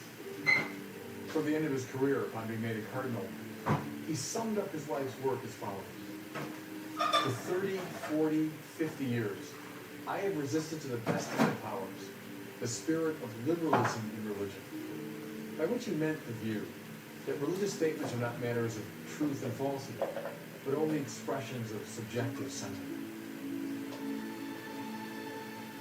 Seeking the truth, especially the truth about God, was the principal passion of his life. And it remained so until his dying day, for he ordered that on his grave there should be inscribed the motto, "Ex umbris et imaginibus in veritatem," from shadows and images into the truth.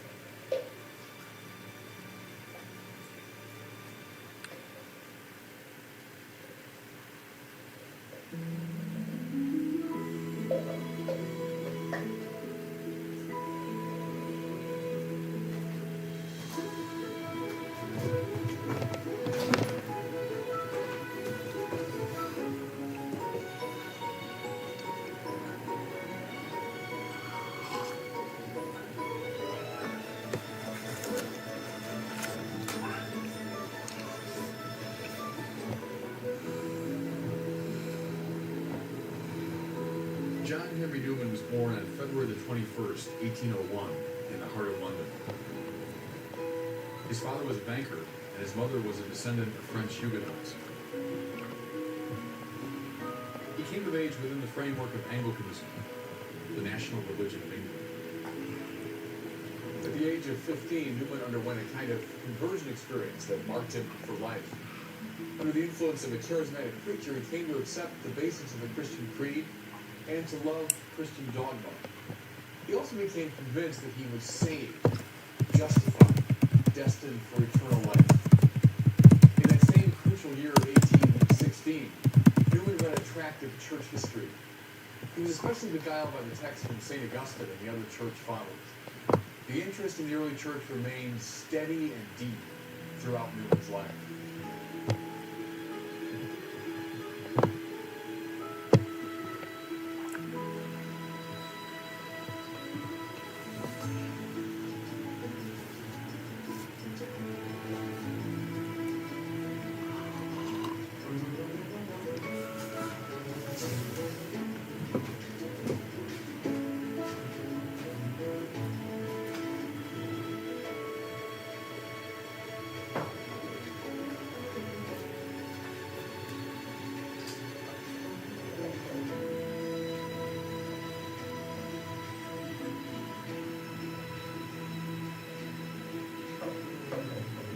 In June of 1817, Newman was enrolled at Oxford University. And it's scarcely possible to overestimate the role that Oxford played in Newman's life. It was the place of his greatest intellectual, personal, and spiritual formation. What Paris was for Thomas Aquinas, what Florence was for Dante, Oxford was for Newman.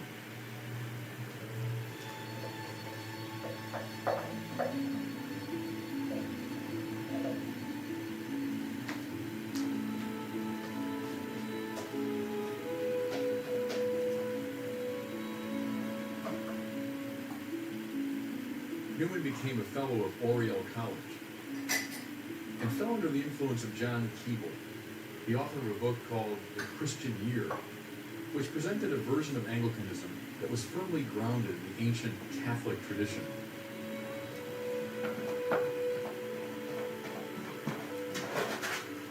What this meant more concretely was a rootedness in the sacramental view that, in Newman's words, material phenomena are both the types and instruments of real things unseen. In December of 1832, Newman undertook a journey through southern Europe with an Oxford friend of his. When the two men came to Rome, they were deeply impressed by the many expressions of ancient Christianity that they found, but they were a little impressed by contemporary Roman Catholicism, which they found superstitious and out of step with the patristic consensus.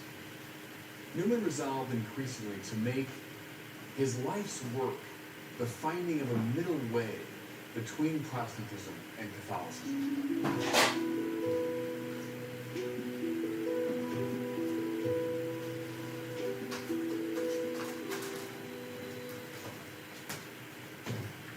What did it mean to Newman to be an Oxford man? It meant everything to Newman. So he comes here as a young man, a student. He then stays as a student and then as a tutor and a fellow at Oriel College. Oxford is the key intellectual institution in British society, and Newman was rising to his rank to be a key player. It's fair to say until his dying day, he remained an Oxford man, even though after he became Catholic, he could no longer teach here, no longer preach here, and that broke his heart into 100 pieces when he had to abandon this place physically and spiritually. But he remained affected by it. Read the idea of a university, which he writes as a Catholic, but it's filled with the Oxford spirit. Very late in life, he did come back to Oxford, and it was a very important moment for him. But Oxford never left him.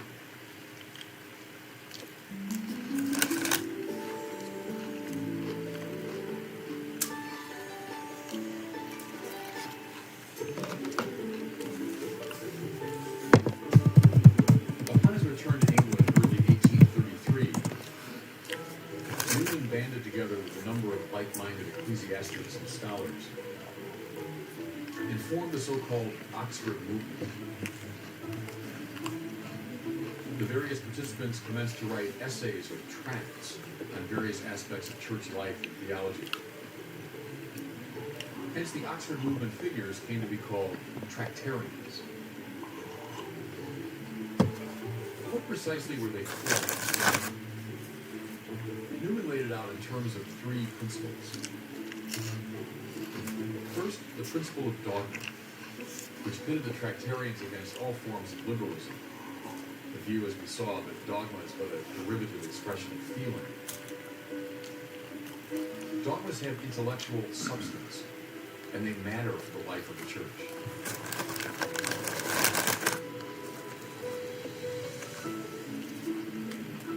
Secondly, the Tractarians believed in a visible church with sacraments and rites which are channels of invisible grace.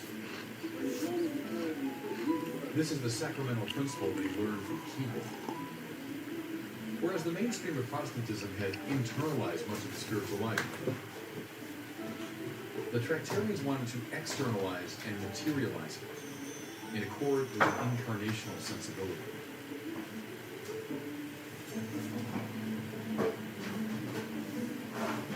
The third principle, which Newman eventually repudiated, was the anti-Roman principle.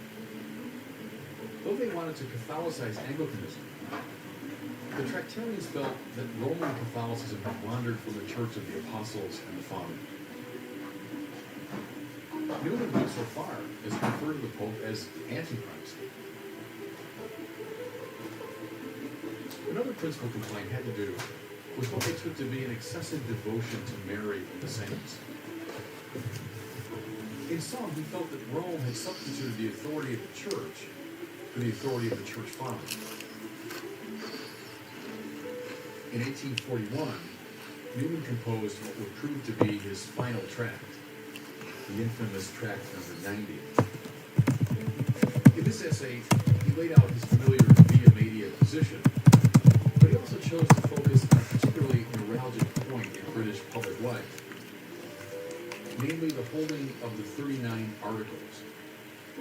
These were the basic statements of Anglican belief that had to be sworn to by anyone holding public office or a professorship at a major university. What Newman was attempting in Track 90 was a Catholic reading of the Articles, according to his understanding of that term.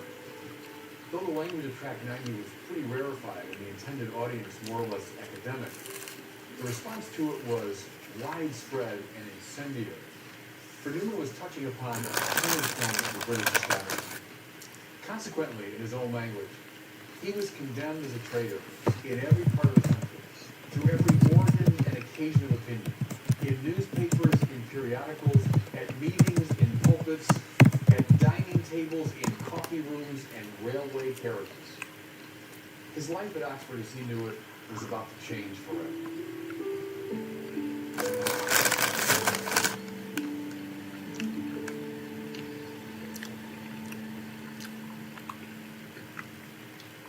So what's the significance of this church, St. Mary's, and specifically the pulpit behind you? Well, it's one of the great pulpits really in the Christian world, because John Henry Newman regularly preached from the pulpit when he was the chaplain, the curate here. It was during his Anglican years. And Newman came in here, and they say he was not really an impressive looking figure, and his voice was very unimpressive. He mounted that pulpit, put little glasses on, and would read a lengthy sermon. They would take probably an hour to read. He had a rather droning voice, never looking up from his paper. So he would say terrible, horrible. All these smart people at Oxford deeply appreciated the gorgeous prose that he wrote. So as everyone has said, one of the finest prose masters in England. More to it though, they were full of biblical richness and full of theological splendor. So those who were in the know, those who understood the importance of the Bible and theology, came here. They say they jammed this church to hear Newman preach. He preached it for many years. You can find his sermons in beautiful collections, and they are masterpieces of English literature, as well as masterpieces of the spiritual tradition. Interestingly, when he became a Catholic, he realized Catholics weren't used to that kind of preaching. So he would just go up in the pulpit with a few notes and give a much shorter, 10-minute comment, like we have today. And I smile at it now, thinking he's one of the greatest preachers in history of Christianity. When he became a Catholic, he kind of muted all that and gave much more off-the-cuff sort of remarks. But here from this pulpit behind me were delivered some of the really great sermons in the 2000 history of Christianity. When you're looking at Track 90 today, a modern audience probably would read it and go, oh, there's nothing too controversial about that. Right. We probably wouldn't get it, but in Newman's time it was like a bomb going off, because he was addressing this cornerstone of the British establishment, the 39 Articles, which were sworn to by anyone that wanted to be a professor, for example, here at Oxford, anyone wanted to be a member of Parliament, anyone that wanted to hold a public position had to swear to the 39 Articles, which were the great statement of Anglican faith. Newman was giving a very Catholicizing interpretation to it. Well, this was touching on a very sore point. Go back several centuries behind Newman, and you have these great battles of the 16th century. Protestants killing Catholics, Catholics killing Protestants, the terrible divisions in English society. For someone in the Anglican world to say, hey, I think we can really Catholicize the operation, that was seen as a betrayal of Protestantism. That's why Newman said he was pilloried as a traitor all over the country. It was not just a matter of disagreeing about fine points of theology. It was betraying the Protestant Anglican heart of the society. And Newman knew it. He knew that was going to happen.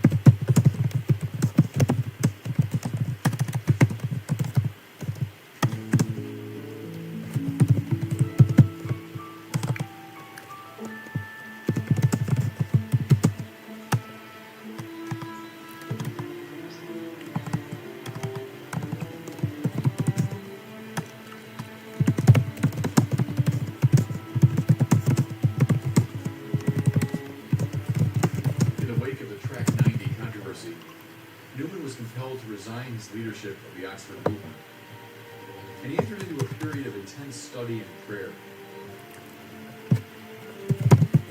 He took up residence in the village of Littlemore, just outside of Oxford, living in a converted horse stable with great simplicity under a quasi-monastic discipline.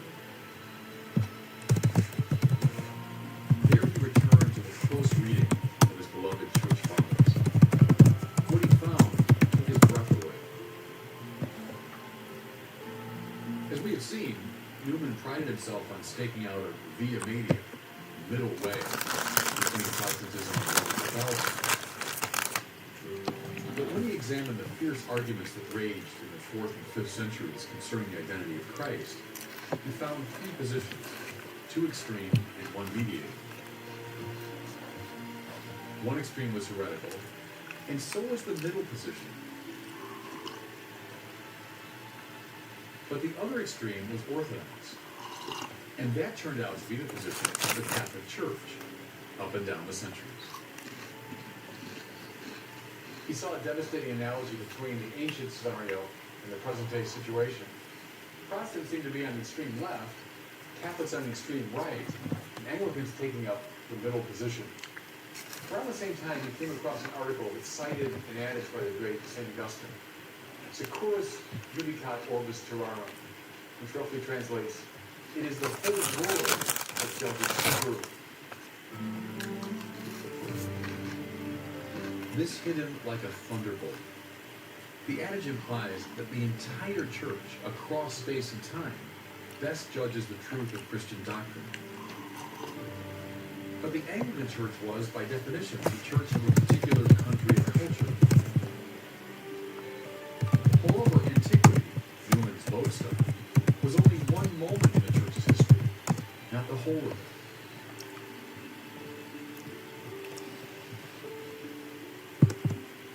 Newman's conversion was not like Paul's. It was more like Augustine's, slow, meditative, unfolding over time. After much agonizing thought and prayer, Newman, on October the 8th, 1845, dramatically knelt before Father Dominic Barbary, a well-known Passionist priest, and asked to be received into the Catholic Church.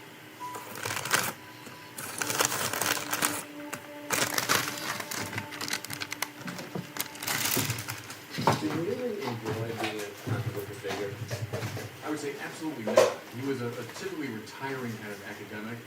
I think his favorite day would be quiet with reading and writing. When he was a controversial figure, as an Anglican, he began making moves in a more Catholic direction.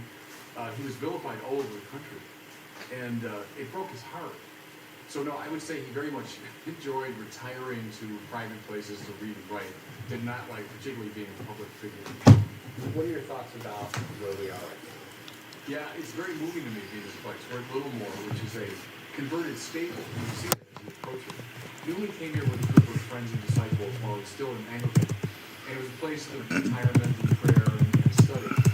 And then he became a Catholic. He was received in the Catholic Church in this place, just over there across the room. He was received by Father Dominic Barbary, who was a famous preacher and evangelist, Catholic evangelist. And Newman came to him and threw himself at his feet by the fireplace and said, hear my confession, receive me into the bosom of the Catholic Church before it's too late, before he goes fat. So Newman, one of the most famous converts of the history of the church, to be in the place where he moved in that direction and where he was finally received in the Catholic Church. And then to be here near his writing desk, to me, is very moving. One of the best writers in England, one of the great theologians of the last, 500 years. And to be at the place where he actually composed these beautiful texts and thought them through, it reminded me of being in the cell of Thomas Aquinas in Naples. To be in the place where these great minds did their work, it's really powerful.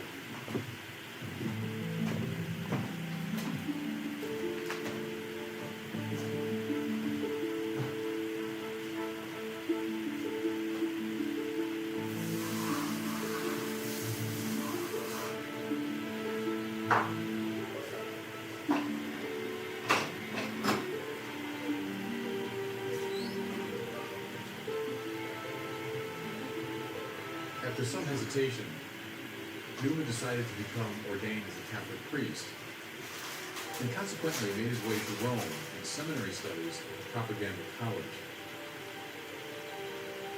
This period was a difficult and often awkward time for Newman, one of the greatest theological minds in Europe, compelled to attend classes with seminarians.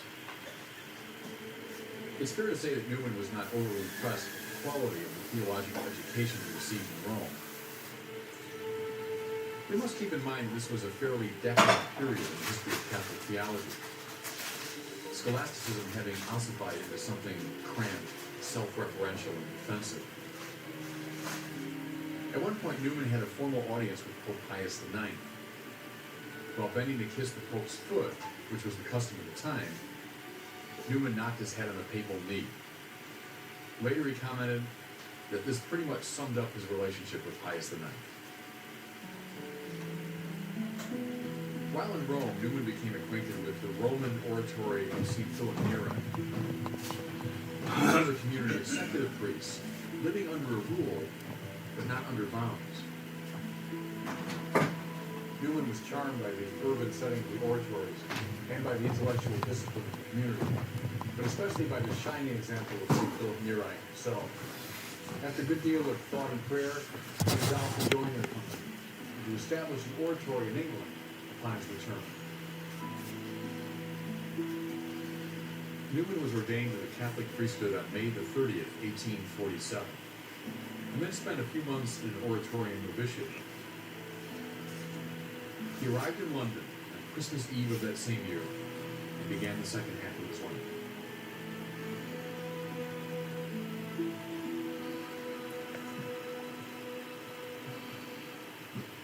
What did it mean for an Anglican to become a Catholic in 1845? It was like an earthquake, like a disaster. I mean, so we think today someone goes from being an Anglican to being a Catholic, we say, oh, good, I'm glad you're following your conscience and, good for you. Gosh, in Newman's time, it meant your whole life collapsed. Think of Newman here now, mid-19th century, his mid-career. He's a nationally known figure. He's a professor at Oxford University, one of the leading lights in the Anglican Church. He's a key member of the British establishment. Can you guys hear me if I speak? You abandoned all of that. You couldn't teach at Oxford, you couldn't preach at Oxford, you could not be part of the Anglican establishment. You were exiling yourself from this whole life. So Newman knew that, which is why it was so wrenching and heartbreaking for himself, his family, his friends. That's why it took an enormous amount of courage. You don't think of Newman as a exemplar of courage, but you should. It took enormous courage to make that plunge, because intellectually he was convinced Catholicism is the right religion. Oh, cool. And before God, he felt he had to do it, even though it cost him enormously. And of course, think about this. He becomes a Catholic. Did the Catholics receive him with open arms? Well, some did, but many were deeply suspicious of him. They said, well, he's a former Protestant minister, he was an Oxford professor, how can we trust him? So the Protestant establishment was down on him, and the Catholic establishment was suspicious of him, which is why he felt really at midlife that he was a failure. He was rejected by everybody.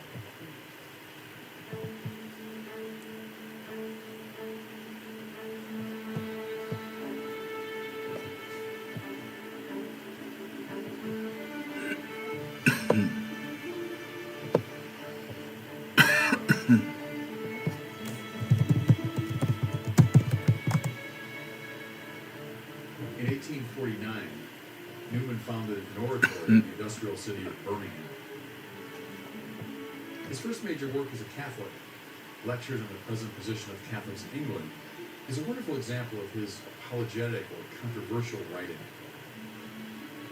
Newman was a wicked satirist and polemicist, and nowhere are these gifts on fuller display than in these lectures.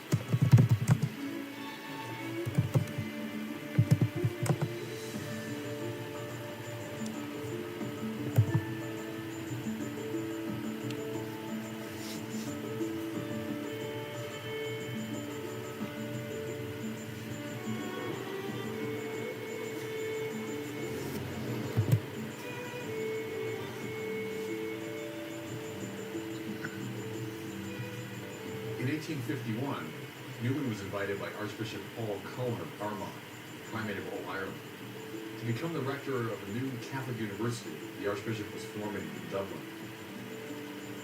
In connection with his new position, Newman delivered in Dublin a series of lectures on the nature of university education. These were immediately and immensely popular, and were later collected in a book, The Idea of University, one of Newman's most important. Unfortunately, Newman's administration of the Catholic University of Ireland was a somewhat rocky affair. From the beginning, he faced opposition from many of the Irish bishops who were suspicious of him personally, but also some of his novel ideas about university education. Deeply frustrated, he resigned the rectorship in 1859. It's fair to say that Newman's honeymoon as a Catholic was short-lived. Most Anglicans, of course, viewed him as a traitor, and many English Catholics were suspicious of his work. In March of 1859, Newman accepted the editorship of the Rambler magazine, a journal with a somewhat liberal reputation.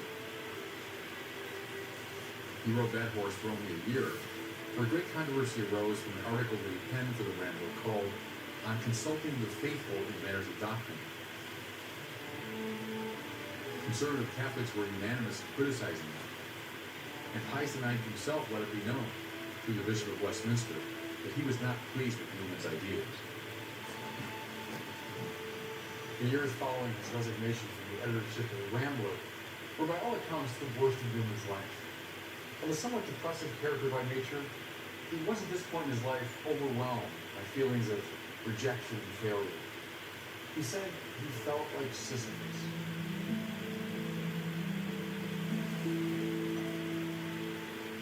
This period of depression and rejection ended in 1864 with the publication of Newman's spiritual autobiography called Apologia Pro Vita Sua. Prompted by sharp criticism from an Anglican controversialist named Charles Kingsley, Newman composed a beautifully written and compelling account of his conversion to Catholicism. People all over England lined up to read it as they appeared in serial form. The Apologia made Newman once more a major figure in England, and he remained for the rest of his life in great demand as a speaker and writer. In 1879, Pope Leo XIII, who had succeeded Pius IX, named John Henry Newman Cardinal of the Catholic Church. This approbation was a triumph for Newman, whom Pope Leo characterized as il mio cardinale, my cardinal.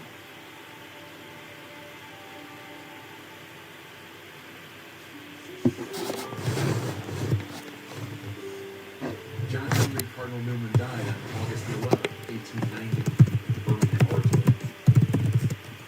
He was beatified by Pope Benedict XVI in September of 2010.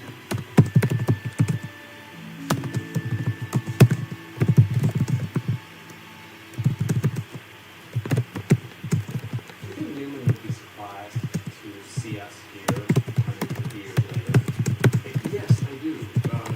Newman had a sense of himself that was rather modest. I don't mean that sort of in the sense of falsely modest. Newman would often deny that he was even a theologian. I would say he's arguably the greatest Catholic theologian since Thomas Aquinas. He himself did not see his work that way. So I think, yes, he would be surprised. Very soon after his death, a lot of serious people took him very seriously. He is, I think you could argue, the single greatest influence of Vatican II. So the Vatican documents are almost unthinkable apart from John Henry Newman. Many of the major players in mid-20th century Catholicism, from Bouillet to Balthazar to Ratzinger and many others, claim Newman as an influence. So Vatican II is unthinkable without him, which means the contemporary church. But to answer your question, I'd say yes, he'd be surprised to see us here. But he shouldn't be. He shouldn't have been surprised.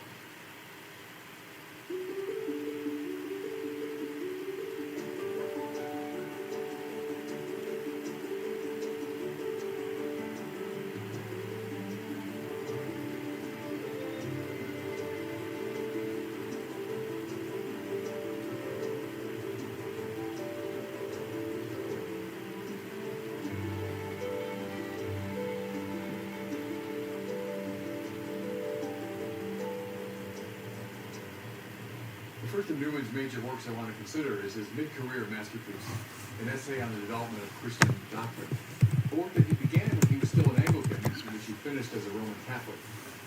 The central argument is an anti-Protestant one. Luther and his disciples have said that many elements within Catholicism represented deviations from or unwarranted additions to the biblical revelation. Therefore, they felt a pruning was needed. He would argue that these elements represented not deviations from, but developments of the biblical revelation. Keep in mind this text was written in the mid-19th century, and it was part of a general movement of thought called Lebensphilosophie, philosophy of life. When did you start searching? This included Hegel and Darwin. Evolution theory was in the air. Well, he's ready for snacks. Well, are you ready for snacks?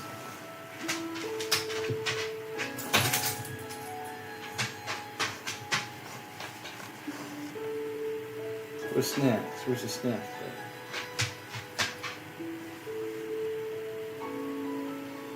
Newman said that doctrines are like living organisms that evolve over time, only gradually revealing the fullness of their meaning.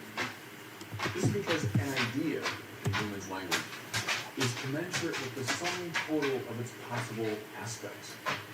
We can't really know an idea until all of its faces, dimensions, and profiles have disclosed themselves, and that disclosure takes time. To quote Newman again, there's no one aspect deep enough to exhaust the content of a real idea. This process requires time. It also requires the energy of a community of discourse.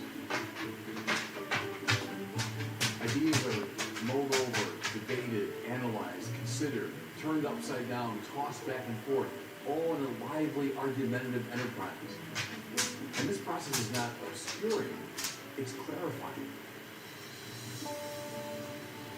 Newman illustrates this point with a striking analogy. I'm quoting him.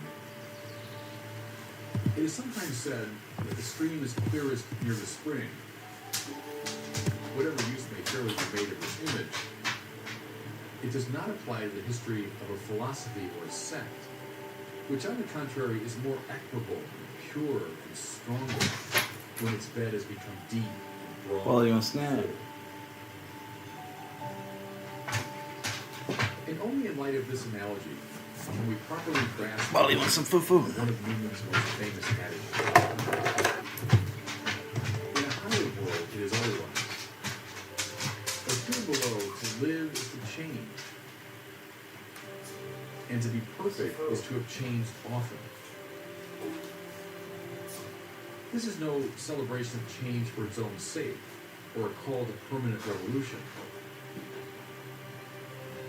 It is an affirmation that the development of doctrine that is on display in Catholicism is a sign of life and not of decadence.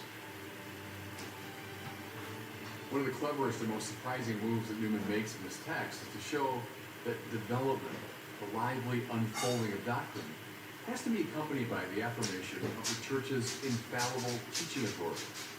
As we've seen, ideas develop through the work of writers and professors and critics and commentators. But development can be accompanied by corruption, evident enough from the number of heresies that have sprung up in the life of the Church.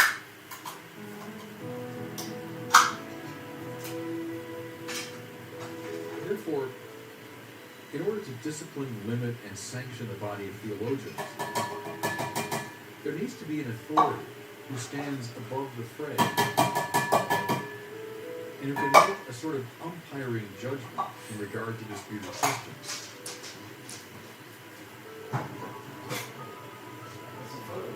Newman's argument can be laid out in neat logical form.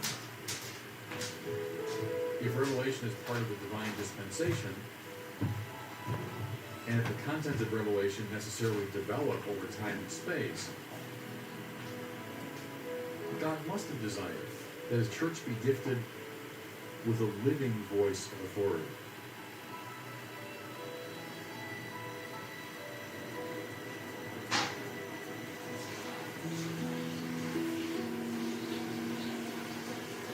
Now, Protestants had held that the Bible itself plays the role of infallible guide within the church. But the sheer number of Protestant churches, each claiming the sure guides of the Bible, gives the lie to that interpretation. Many Anglicans, including the young Newman himself, had held that the consensus of the church fathers plays the umpiring role. But Newman came to realize that the fathers' writings did not constitute a living voice that could actively determine truth and falsity in the here and now. The only Christian church that claimed to have a living and infallible voice of authority, Newman concluded, was the Catholic Church. And this was one of the principal reasons that he crossed the Tiber. Keep in mind that he was writing this text precisely as he was making the move to Catholicism. What makes this text so compelling for our time is the manner in which Newman addresses the concerns of both liberals and conservatives. On the one hand, he nods vigorously towards a liberalism that would insist upon the importance of change and development in the life of the church, even at the level of doctrine. By the same token, he nods with equal vigor towards a conservatism that would insist upon the necessity of an infallible authority. His peculiar genius was to have seen how these two features are not mutually exclusive, but mutually implicative.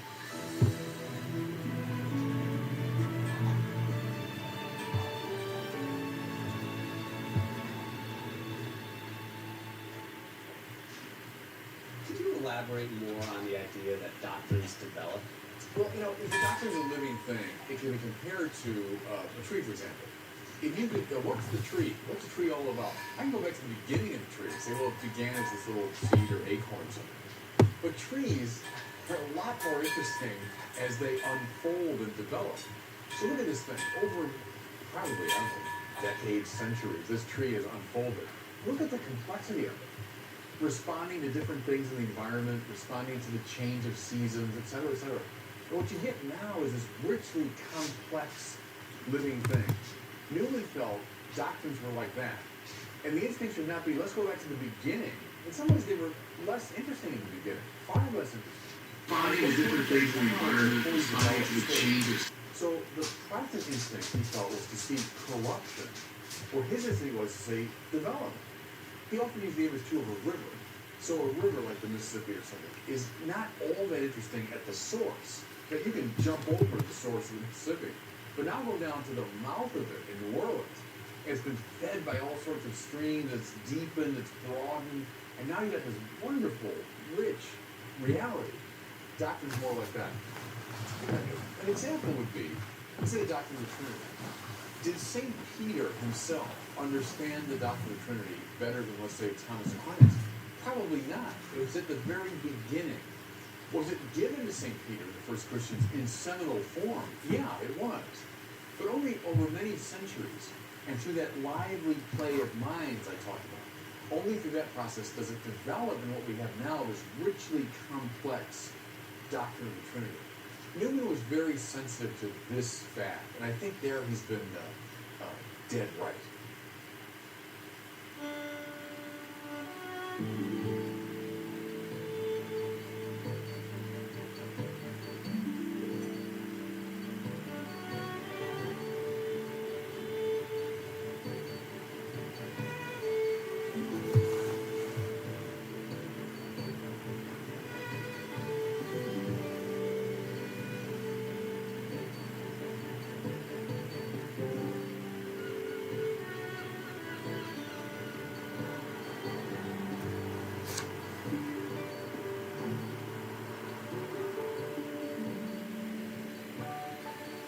We recall that the idea of a university is a compilation of 9 lectures that Newman gave in Dublin in 1852 on the subject of university education. They constitute one of Newman's best-loved works, and they are marked through and through by the master's incomparable prose style. The central theme, addressed explicitly or implicitly throughout, is that theology properly finds its place in the circle of subjects in the university curriculum. That the study of the faith is a properly intellectual discipline. Another major concern of Newman's Read Genesis Codex. You still there? With their intellectual ghetto. and to engage the university world with greater confidence. I can just shout at you across the room. Many in Newman's time held that religion, precisely as a private affair and a matter of feeling, had no place at a university. RC, I'm going to call you RC. RC, you still there? But Newman countered that such a subjectivization of religion is repugnant to the mainstream of the Christian tradition, which holds that religion speaks of an altogether objective reality, who is the beginning and end of all things, who impinges on the whole of history, who as creator has to do with absolutely everything that exists. Therefore, a university, which by definition includes all disciplines, certainly ought to contain the discipline that speaks of God. Given, in fact, the nature of its subject matter, religion ought to be not only in the circle of disciplines, but at the center of it. In point of fact, the expulsion of religion from the circle of university courses will lead inevitably toward the supplanting of religion by some other discipline. Hey man, you This will want happen because of that deep. do you wanna talk on the phone for a instinct minute? the philosophic, by which Newman means a passion for the whole, for a totalizing vision. But this results in the skewing of all the other disciplines. If, for example, one of the physical sciences takes the central place, if we read all things through the scientific lens, we will distort or miss altogether huge swaths of reality. Or if economics takes the central place, as it does in all forms of Marxism, then everything else, the sciences, art, philosophy, Fair will be enough. seen as but I always like to voice verify with of people, economic or system. sometimes I do, just because I've been trolled so much on Treasure Hunt. The permanent expulsion of religion from the university will result, Newman felt, in a constant succession of false pretenders to centrality, and hence to a permanent destabilizing of the university.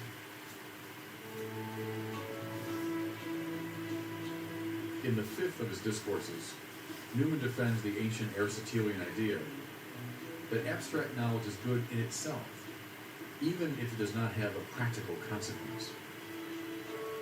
In the mid-19th century, the view... Do you think Tim K is real? That education should have above all... a You think he's practical not- purpose was taking hold. A part of the... Newman stood athwart this conception. He held that the highest kind of knowledge is useless. That is to say, pursuit... Is there anyone real left? Philosophy Is Tim K part of the production? Are you part of the production? Philosophy, literature, the arts, etc., are liberal in the measure that they are free from utility, and this makes them specially sublime. He cites Aristotle in this context, writing, "Of possessions, Sure. those rather are useful, which bear fruit, those liberal, which tend to enjoyment." Newman wanted his audience to appreciate the beauty of a cultivated mind for its own sake, and not to reduce it to some other value, be it political or practical, moral, or even religious.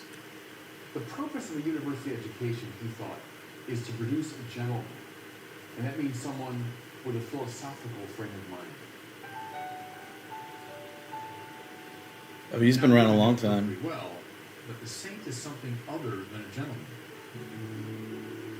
Whereas the gentleman tends to be balanced, equable, tolerant, or in Newman's language, like an easy chair or a good fire, which do their part in dispelling cold and fatigue. The saint is typically edgy, extreme, impolitic. The church's job is to make saints. The university's job is to make gentlemen. But are you running the show? Why is Newman's idea of a university still relevant today? I think it's relevant for a lot of reasons, but I isolate one in particular, which is the insistence upon the importance of a liberal education. We tend to be, especially in America, very oriented toward the pragmatic. So we're good at the mechanical, we're good at the industrial, we're good at the practical. We have wonderful machines that enable us to live life in an easier way. Man, no fucking way. There aren't that many people that believe they got it right. Can't be. What do you do when the practical things have done their job, and now you're ready to savor. If you believe you got it right, you'd feel totally screwed over. You'd be irate. Fine. Now you're there. What are you going to do? So, some people will get someplace fast. They're with their friends, and they don't know how to have a cultivated conversation. They don't know how to rest. It's interesting, that word rest. We think of, like, put your arms back and rest in a hammock. That's not what the word means in Latin. It has the sense of savoring. That's why when you say, for example, may he rest in peace, we don't mean may he lie in a hammock forever. We mean may he now savor the beauty and goodness of God. Resting in peace. We've forgotten how to rest in things. Well, go to get there. But a liberal education teaches you now what to do when you get there, which is to rest in the good, the true, and the beautiful, and really cultivate them. That's why I think the book is so important in our time. If you were the true finder, you'd have plenty of reason to be upset.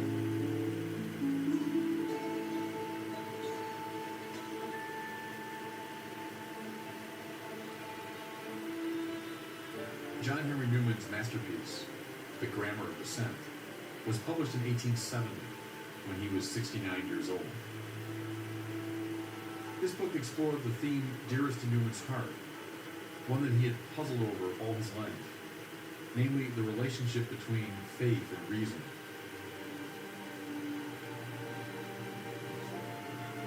More precisely, Newman wanted to know how we come to assent to religious propositions. What it is precisely that makes us say, in regard to a religious doctrine, What particular type person was Forrest looking this is for? truth. What he came to see clearly, and the entire book really lays out the A situation, human punching bag? is that certitude, the obsession of most modern philosophers, was the wrong starting point.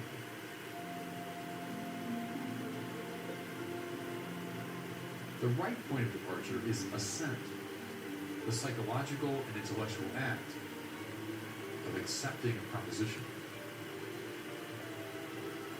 His first move is to distinguish between what he calls notional assent and real assent. By notional assent, we acquiesce to abstract propositions, to mathematical formulas, to philosophical ideas. But by real assent, we come to accept concrete things, images, and impressions. So, for example, one might entertain the notion... Do you believe Forrest is still alive? But that conviction might float on the surface of one's intellectual life until one comes into real visceral contact with slavery. In the American context, we might speak of the influence that Uncle Tom's Cabin had on the national psyche in the 19th century.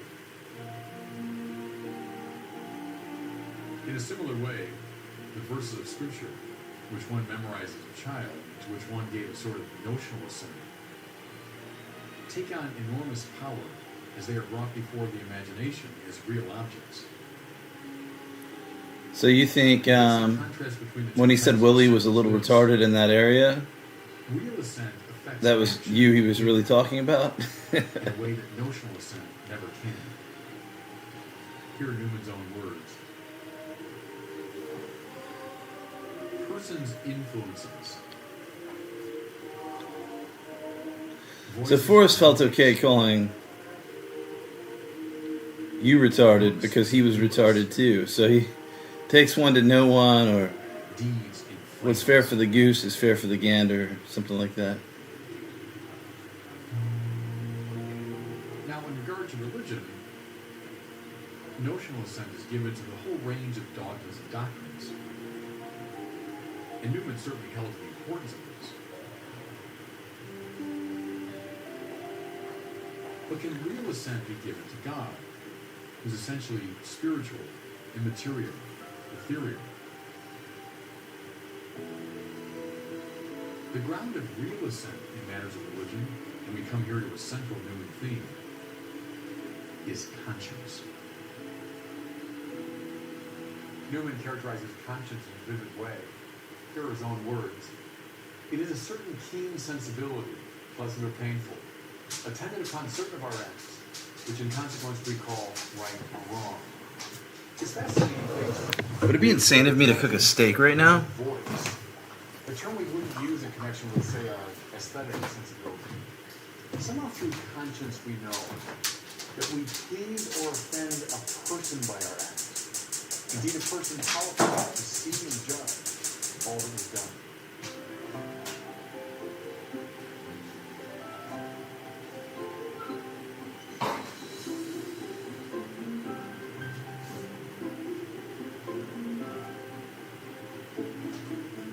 The section of the grammar of assent that's the most technical and the most influential is the one in which Newman takes on the thought of John Locke, the great English philosopher. Locke had said the quality of one's assent should be tightly correlated to the quality of the inferential support that one can muster for it. In other words, if the inferential support is slight, then the assent should be slight. If the argument is stronger, then the assent should be stronger. If the argument is clinching, then the assent should be absolute. But Newman saw that, in point of fact, we often give total assent to propositions for which there is far less than clinching inferential support. In his famous example, no one hesitates even slightly to affirm that Britain is an island, though there's no absolute logical justification for that claim. Rather, the assent is based upon a whole boundaries of hunches, intuitions, testimonies, perceptions, and hints, none of which by itself would constitute a proof, all of which taken together combine to assent. The upshot of all this is that assent, pace la, is not reducible to inference. That we live on a global planet covered with tracts of land and sea, that we have parents, that we cannot live without food, that one day we will die. None of that is known with apodictic certitude, but all of it is assented to without hesitation. We come to assent through an extremely subtle, indeed invisible, largely unconscious process of weighing converging probabilities. Newman invented a Oh man, I'm sorry. I was just totally intuition. He called it the playing off of Finn's language. Angels don't require. I think I'm slightly on the. I think I am but human beings do. slightly on the spectrum myself. Why does all this matter? Well, if you want to draw people to accept the truth of the Christian religion, if you want, in a word, to evangelize, you have to use both formal and informal logic. You have to construct syllogisms, yes, but you also have to bear witness. You have to make arguments, yes, but you also have to stir up people's emotions. You have to appeal, in a word, to both emotional and real assent.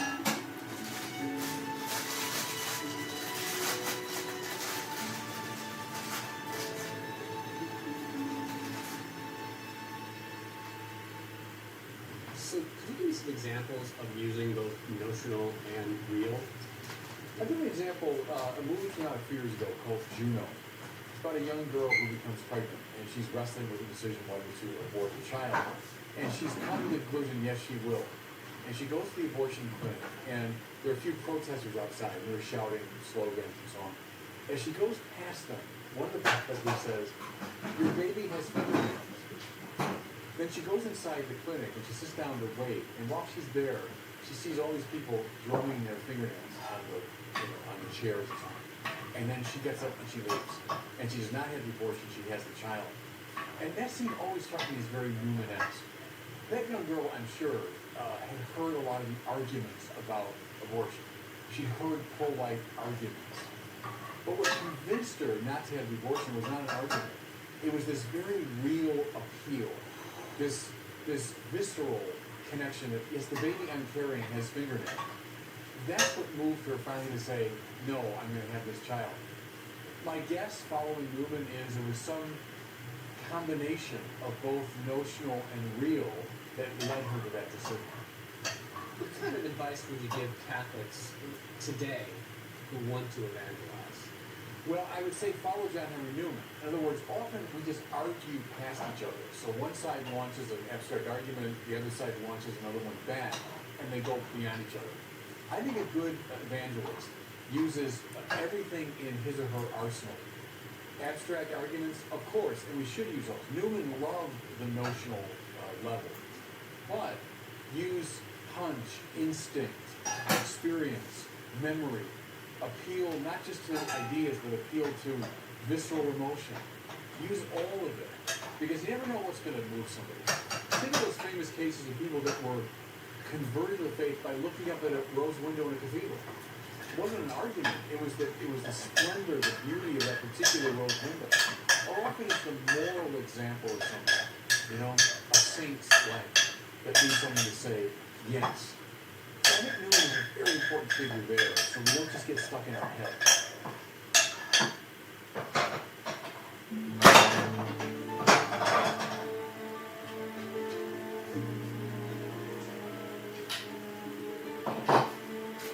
Why is John Henry Newman a pivotal player?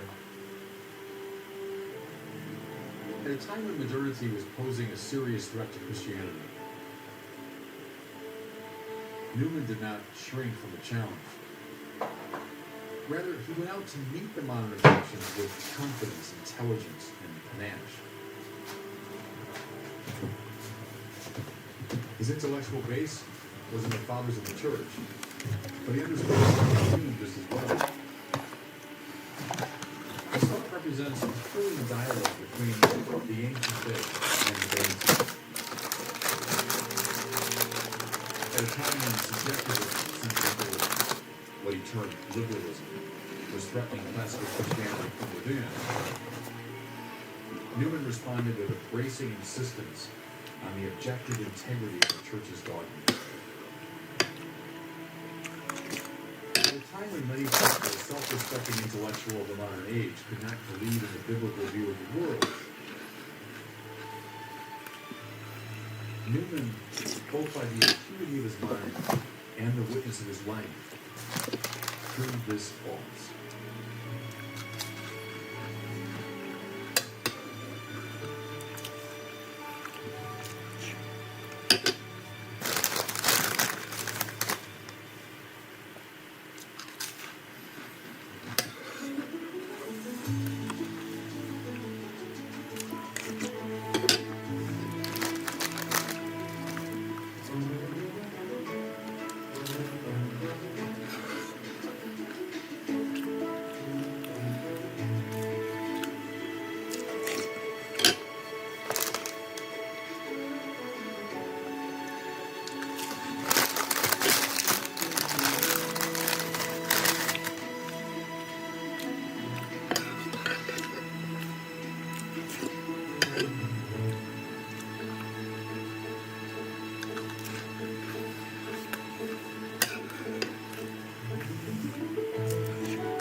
What was your encounter with MK Ultra victim like?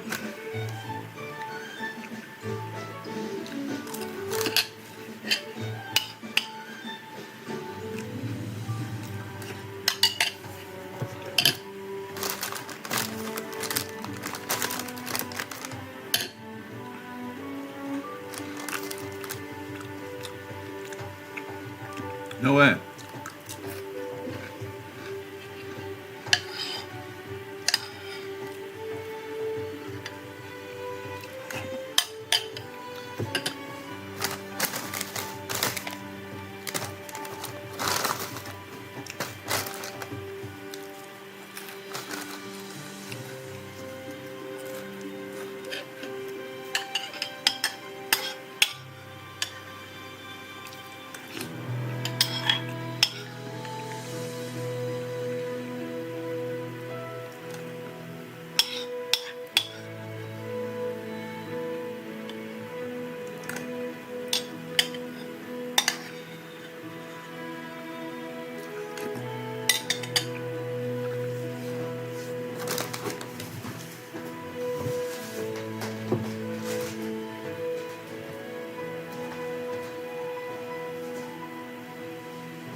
I'll tell you what, Regenesis Codex.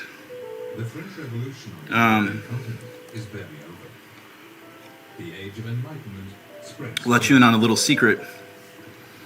The Industrial Revolution achieved. Forrest Fenn put me in charge of, The centre of London, 21st of February. you could say, administrating the final brushstrokes of his great work. And I've been creating these YouTube videos to see who would hang in there. I thought it might be Alan or Tim K might be the last person to remain loyal to the guard of the chase. But His father, a banker, even though he's a fireman, he the world. went to bed early. And He's open-minded and critical of the you're it. It's you. I've decided tonight's the night to announce.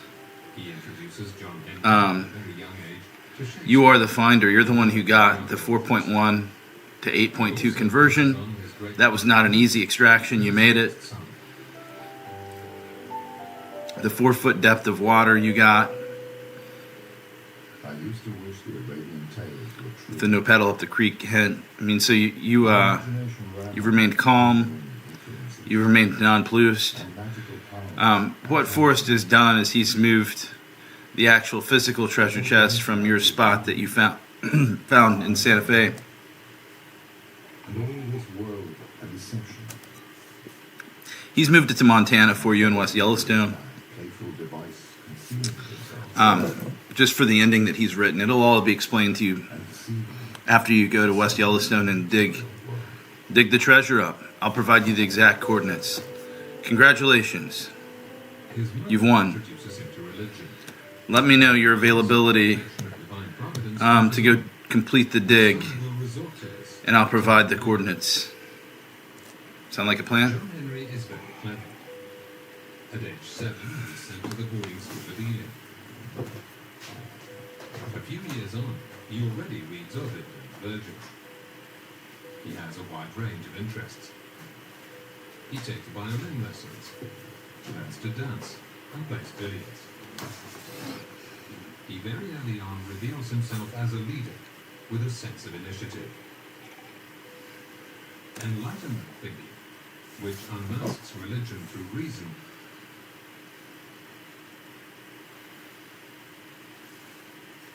also has an effect on the young Newman. It's Forrest's plan. Forrest has had me disseminate the plan to you. You respect Forrest, don't you? and found pleasure in thinking of the objections which were contained in it. Also, I read some of Hume's essays, and perhaps that on miracle. So at least I gave my father to understand. But perhaps it was a brag. Also, I recollect copying out some French verses, perhaps Voltaire's, in denial of the immortality of the soul, and saying to myself something like, how dreadful, but how plausible.